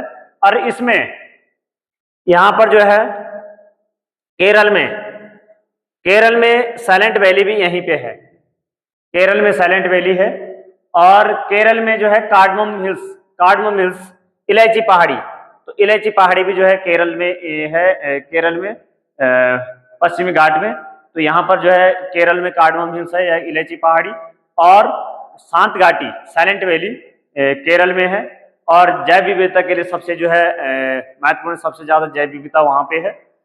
इसकी उत्पत्ति जो है ज्वालामुखी से हुई, इसलिए इसके सैल कैसे अग्नि है, तो इसके सैल जो है अग्नि है, जो दक्कन का पठार के सैल है अग्नि है, क्योंकि इसकी उत्पत्ति कैसी हुई है, ज्वालामुखी से हुई है।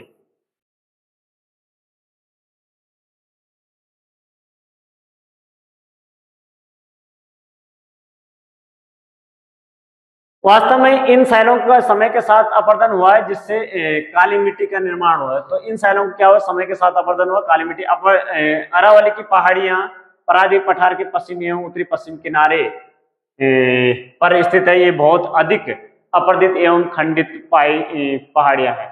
तो जो अरावली की पहाड़ियां कहा जा रहा है कि अरावली की पहाड़ियां जो अभी हमने देखी है, ये परादीप पठार के क्या है, पश्चिमी किनारे पे। तो अरावली की पहाड़ियां, यहाँ पर जो हमने अरावली की पहाड़ियां देखी, क्या देखी है, ये सबसे खंडित पहाड़ियां हैं, और ये इनका सबसे ज्यादा अपर्दन हो चुका है, और ये गुजरात से लेकर दिल्ली तक दक्षिण पश्चिम एवं उत्तर पूर्व दिशा में फैली हुई है। तो दक्षिण पश्चिम से लेकर उत्तर पूर्व की तरफ भी फैली हुई, इनका विस्तार कैसा है। और इसके ही पश्चिम में जो है अभी हमने देखा कि इसके पश्चिम में थार का मरुस्थल है।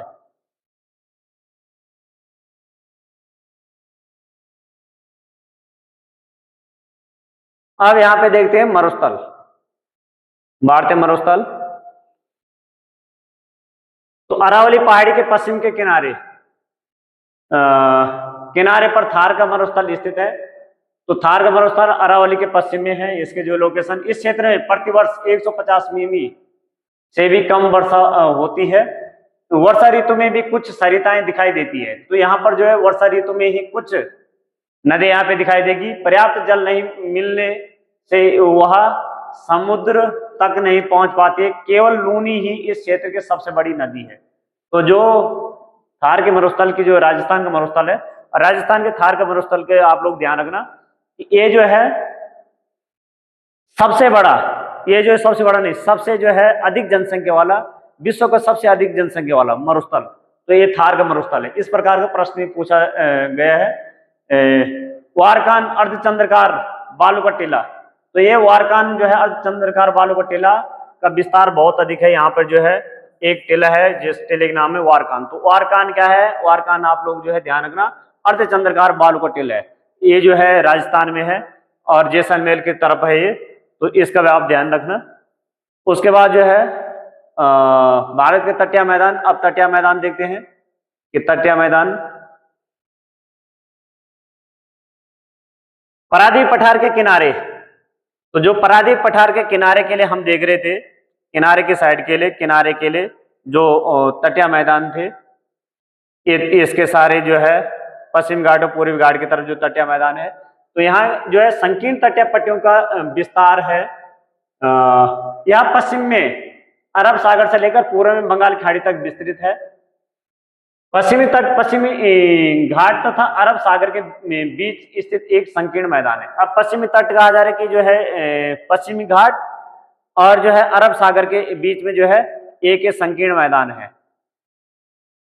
संकीर्ण मैदान है। इस मैदान के 3 भाग है। इस मैदान के कहा जा रहा है कि इसके जो है 3 भाग है। 3 भाग जो है, उत्तर के तट भाग को कोंकण तट, मुंबई तथा गोवा। अब कहा जा रहा है कि जो है हमने पिछले लेक्चर में भी देखा था, तो सबसे ऊपर है इसका कोंकण तट। ये जो कोंकण तट है मुंबई तथा गोवा, मुंबई से गोवा तक है कोंकण तट। इस तट को कोंकण तट कहा जाता है। मध्य भाग को, मध्य वाला जो भाग है कन्नड़ मैदान एवं दक्षिण भाग को मालाबार तट। तो जो मध्य भाग है, ये जो बीच वाला भाग है, इस भाग को कहा जाता है कन्नड़ तट। ये जो है कर्नाटक वाले क्षेत्र में, इसको जो है कन्नड़ तट। यहाँ पे जो है मैंने आप लोगों को परसों बताया था कि जो गोवा से, मुंबई से गोवा तक का क्षेत्र है, यहाँ पर कोंकणी भाषा बोलने वाले लोग रहते हैं और वो जो है मछलियां पकड़ करके अपना जीवन यापन करते हैं। तो ये कोंकणी भाषा बोलते हैं इस क्षेत्र को कोंकण तट। और यहाँ पर जो तट है कन्नाड़ वाला क्षेत्र में, यहाँ कन्नड़ भाषा बोली जाती है। यहाँ पर जो है कन्नड़ तट, और जो है सबसे दक्षिण भाग यहाँ पर केरल वाला क्षेत्र, तो इसे कहा जाता है मालाबार तट कहा जाता है। बंगाल खाड़ी के साथ विस्तृत मैदान चौड़ा एवं समतल है। तो यहाँ पे कहा जा रहा है कि बंगाल के मैदान के साथ यहाँ पर ये जो तटीय मैदान है, ये तटीय मैदान जो है क्या कहा जा रहा है कि ये जो है विस्तृत मैदान एवं चौड़ा और समतल भी है। तो ये जो है चौड़ा भी है और समतल भी है। उत्तरी भाग में इसे उत्तरी सरकार, यहाँ पे कहा जा रहा है कि जो उत्तर वाला हिस्सा है, ये उत्तर वाला हिस्सा, इसे कहा जाता है, उत्तर वाले हिस्से को उत्तरी सरकार, इसे उत्तरी सरकार कहा जाता है। उत्तर वाले हिस्से को कहा जाता है जबकि दक्षिण भाग को कोरोमंडल, और ये दक्षिण वाला जो भाग है इसे जो है कोरोमंडल तट कहा जाता है। तो उत्तर वाले को उत्तरी सरकार और दक्षिण वाले को कोरोमंडल तट, और उड़ीसा वाले क्षेत्र को उत्कल तट के नाम से भी जाना जाता है। तो लेकिन आपको जो है ध्यान रखना है कि जो है उत्तर वाले क्षेत्र को उत्तरी सरकार और दक्षिण में जो है कोरोमंडल, यानी पूर्वी तट कोरोमंडल और पश्चिमी तट जो है यहाँ पे मालाबार तट है।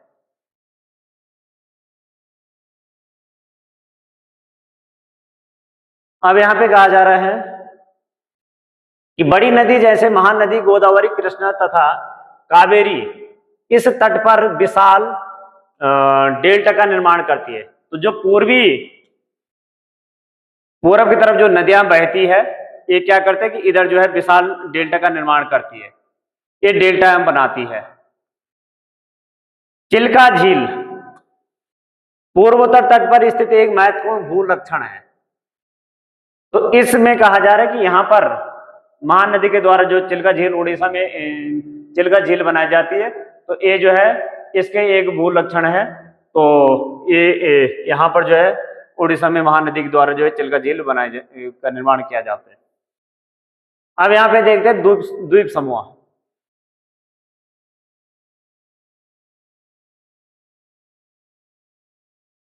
तो भारत में दो द्वीप समूह भारत में दो द्वीपों का समूह है। ये दो द्वीप समूह, एक जो है बंगाली खाड़ी के द्वीप समूह और एक जो है अरब सागर के द्वीप समूह यानी लक्षद्वीप समूह और अंडमान निकोबार द्वीप समूह। तो यहाँ पे केरल के मालाबार तट के पास स्थित लक्षद्वीप की स्थिति है। तो केरल के पास जो है इस तरफ केरल के पास इधर कहा जा रहा है कि इधर जो है लक्षद्वीप की स्थिति है। तो लक्षद्वीप की स्थिति द्वीप की स्थिति है। द्वीपों का समूह, यहाँ पर जो है बहुत सारे द्वीप है और ये द्वीपों का समूह छोटे परवाल द्वीपों से बना है। तो ये छोटे परवाल, ये परवाल भित्तियों से बने हुए हैं। पहले इनको लक्का द्वीप, तो इनको लक्का द्वीप, मीनिकॉय तथा एमिनी द्वीप के नाम से जाना जाता। तो ये जो है लक्षद्वीप को जो है लक्का द्वीप के नाम से जाना जाता था। 1973 में इसका नाम लक्षद्वीप रखा गया और यह 32 वर्ग किमी के छोटे से क्षेत्र में फैला है। तो ये जो है 32 वर्ग किलोमीटर के क्षेत्र में फैला हुआ है और इसमें 36 द्वीप है यहाँ पे और यहाँ पर जो है 10 द्वीप ही लोगों का निवास है। इसकी कावरती द्वीप है लक्षद्वीप का प्रशासनिक मुख्यालय। तो इसका जो है प्रशासनिक मुख्यालय कावरती में है, यानी इसकी जो राजधानी कावरती में है। इस द्वीप समूह पर पादप तथा जंतु के बहुत सारे प्रकार पाए जाते हैं। तो यहाँ पर जो है जैव विविधता बहुत सारी है इसमें। और यहाँ पे जो है हमने परसों में देखा था, तो यहाँ पर जो है लक्षद्वीप है, यहाँ पे बेनिकॉय है और यहाँ पे जो है मालद्वीप है।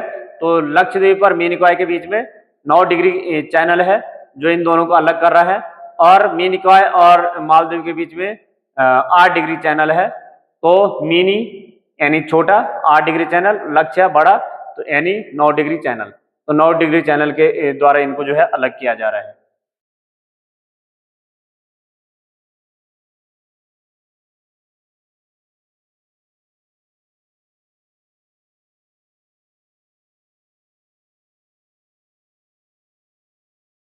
पिटली द्वीप जहां मनुष्य का निवास नहीं है वहां एक पक्षी अभयारण्य है। तो ये ध्यान रखना कि पिटली द्वीप जो है पक्षी अभयारण्य कहां पर है। पक्षी अभयारण्य तो पिटली द्वीप में है, बंगाल खाड़ी में उत्तर से दक्षिण की तरफ अंडमान एवं निकोबार द्वीप समूह है। तो बंगाल की खाड़ी में जो है द्वीप समूह है, ये उत्तर से दक्षिण की तरफ यदि हम देखेंगे बंगाल खाड़ी में, तो सबसे पहले जो है अंडमान द्वीप समूह है और नीचे की तरफ क्या है, निकोबार द्वीप समूह है।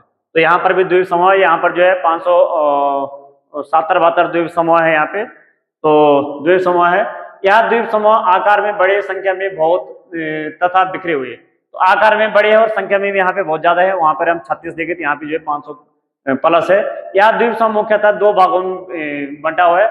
उत्तर में है अंडमान और दक्षिण में है निकोबार। तो उत्तर में ध्यान रखना है कि अंडमान जो है उत्तर में है और निकोबार, अंडमान एवं निकोबार द्वीप समूह, तो अंडमान ऊपर है और निकोबार नीचे है। द्वीप समूह में पाए जाने वाले पादप एवं जंतु में बहुत अधिक विविधता है। तो यहाँ पर भी जो है बहुत सारी विविधता है, बहुत सारी बायोडाइवर्सिटी है। यहाँ पर जो है पादप में भी बायोडाइवर्सिटी, पादप भी विभिन्न प्रकार के जो है वहां पर घास फूस है और वनस्पतियां हैं और विभिन्न प्रकार के वहां पे जीव जंतु भी है। द्वीप विषुवत वृत्त के समीप स्थित है। ये जो है ये द्वीप विषुवत वृत्त के समीप है क्योंकि यहाँ पे जो है 6 डिग्री 4 मिनट से 4 मिनट नॉर्थ से स्टार्ट है। तो ये जो है विषुवत वृत्त के समीप स्थित है। यहाँ की जलवायु विषुवतीय है। तो जलवायु भी यहाँ की विषुवतीय, यहाँ घने जंगलों से आच्छादित है और यहाँ पर जंगल भी, क्योंकि इस क्षेत्र में सब ज्यादा बारिश होगी और फिर वहां पे जंगल भी वहां घने होंगे क्योंकि विषुवत रेखा के नजदीक है। अब यहाँ पे परवाल कहा जा रहा है कि परवाल क्या है। जो परवाल भित्तियां जो है परवाल द्वीप है कि हमने देखा कि परवाल द्वीप जो लक्षद्वीप में हमने देखा कि परवाल द्वीप है, वैसे परवाल लक्षद्वीप में भी परवाल है इधर जो है आपका जो अंडमान निकोबार द्वीप उधर भी परवाल भित्तियां मिलेगी। और इधर जो है आपका जो कच्छ का रण इत्यादि, यहाँ पर गल्फ खंबात की खाड़ी, तो उधर भी परवाल मिलेंगे आपको। तो परवाल परवाल क्या है? परवाल पॉलिप्स का कम समय तक जीवित रहने वाले सूक्ष्म प्राणी है जो कि समूह में रहते हैं। ये एक ग्रुप में रहते हैं और ये क्या होता है कि इनका जो विकास छिछले तथा गर्म जल में होता है। ऐसी जगह होगा जहां पर जो है ज्यादा गहरा जल न हो। इनकी खासियत होती है ना तो ज्यादा गहरा जल हो, और ये कहा जा रहा है कि ये जो है छिछले और गर्म जल, यहाँ पर जो है ज्यादा ठंडा जल भी नहीं होना चाहिए और न यहाँ पे ज्यादा ज्यादा गर्म भी नहीं होना चाहिए। यहाँ पे कहा जा रहा है कि छिछले और गर्म जल, लेकिन बहुत अधिक गर्म जल भी नहीं होना चाहिए, तब भी ये जो है क्या हो जाएंगे, ये जो है नष्ट हो जाएंगे, इनकी जो है ये मर जाएंगे। और इसे कहा जा रहा है कि छिछला जल होना चाहिए और इनमें कैल्शियम कार्बोनेट का सरब होता है। परवाल सरब एवं परवाल अस्थियां टिल्ले के रूप में निक्षेपित होती रहती है। तो इनके जो अस्थियां हैं इनके क्या होती है, टिल्ले के रूप में वो निक्षेपित होती रहती है और इनके ऊपर जो है फिर जो है और परवाल फिर जो है अपना जो है वो बनाते रहते, घर बनाते रहते हैं और इनके ऊपर और जो है परवाल जो है बनते रहते हैं। तो ये मुख्यतः 3 प्रकार के होते हैं, परवाल रोधिका, तटिया परवाल भित्ति तथा परवाल वलय। तो एक तो परवाल रोधिका, परवाल रोधिका का मतलब कि उसने बिल्कुल अवरोध यानी एक बैरियर का काम कर दिया है, यानी इतनी जो है ये ऊपर उठ गया है ये परवाल भित्ति कि अब जो है इधर से जल इधर नहीं आ रहा है। परवाल भित्ति परवाल अवरोधिका का काम कर रहा है। फिर है दूसरा है परवाल भित्ति। तो यहाँ से जो है जो परवाल ये बन रहे हैं, यहाँ पर जो है परवाल भित्ति के रूप में हो गए, लेकिन एकदम अवरोध नहीं हुआ है। और एक है परवाल वलय, ये परवाल वलय इस प्रकार का जो है आकृतिक निर्माण करता है। तो परवाल वलय द्वीप ऑस्ट्रेलिया का ग्रेट बैरियर रीफ परवाल रोधिका का अच्छा उदाहरण है। तो ऑस्ट्रेलिया का जो ग्रेट बैरियर रीफ है ये परवाल रोधिका यानी परवाल रोधिका बन चुका है। इस प्रकार की आकृति बने, एक जो है बैरियर का काम कर रही है। तो ऑस्ट्रेलिया का जो है जो ग्रेट बैरियर रीफ है ये परवाल रोधिका का अच्छा उदाहरण है। तो सबसे बड़ा परवाल रोधिका है ग्रेट बैरियर रीफ ऑस्ट्रेलिया में। परवाल वाले द्वीप गोलाकार या हर्ष आकार वाली रोधिका होते हैं। तो यहाँ पे कहा जा रहा है कि जो परवाल वाले है ये कैसे होंगे, ये जो है गोलाकार होंगे या जो है हर्ष सूर, जैसे हर्ष के जो है घोड़े के जो है खूर जैसी आकृति ऐसी बनेगी। तो ये परवाल रोधिक। तो जो है परवाल वाले किस प्रकार के होंगे, इस प्रकार के जो है पूछा जा सकता है कि परवाल वाले के आकार कैसा होते हैं। तो गोलाकार या हर्ष सूर आकार वाले होंगे। तो ये परवाल भित्तियां है। और ये जो है मछलियों के लिए भी घर, यहाँ पर मछलियां भी अपना घर बनाती है। यहाँ पे जो है ये जो है समुद्र के अंदर की दुनिया है, बहुत खूबसूरत दुनिया है। तो इस पे हम जो है कभी फिर से वो चर्चा करेंगे। अभी के लिए बहुत हो गए। और ये जो है ऑस्ट्रेलिया का ग्रेट बैरियर रीफ है।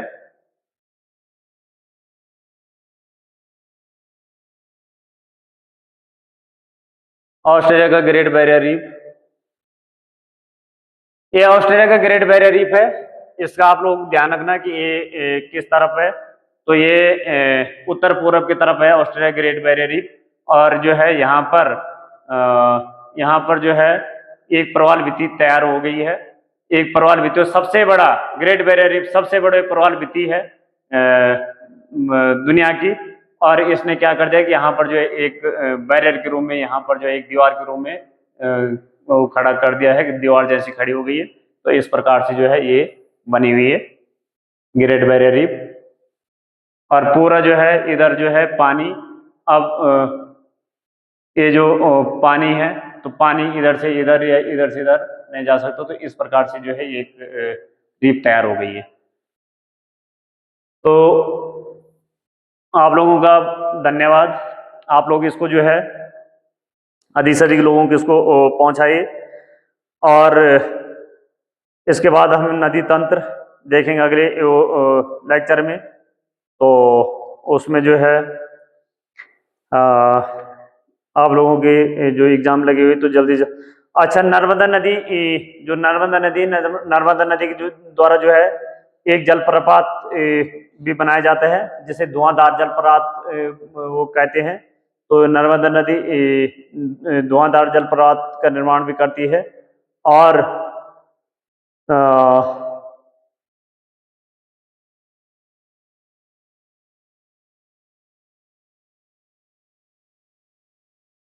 और जो इसमें छोड़ रहे होंगे तो उनको जो है अगले उसमें देखें, क्योंकि लेक्चर काफ़ी हो गए हैं, ये ज़्यादा हो गए हैं। तो आप लोग जो है इसको अधिक से अधिक लोगों तक पहुंचाएं और जो है लगातार अपना रिवीजन जारी रखें। और अन्य जहां पर भी आप लोग जो है पढ़ाई अपनी तैयारी करें, वहां पर भी अपनी जो है तैयारी जारी रखें। तो धन्यवाद, अधिक से अधिक लोगों को आप दीजिए।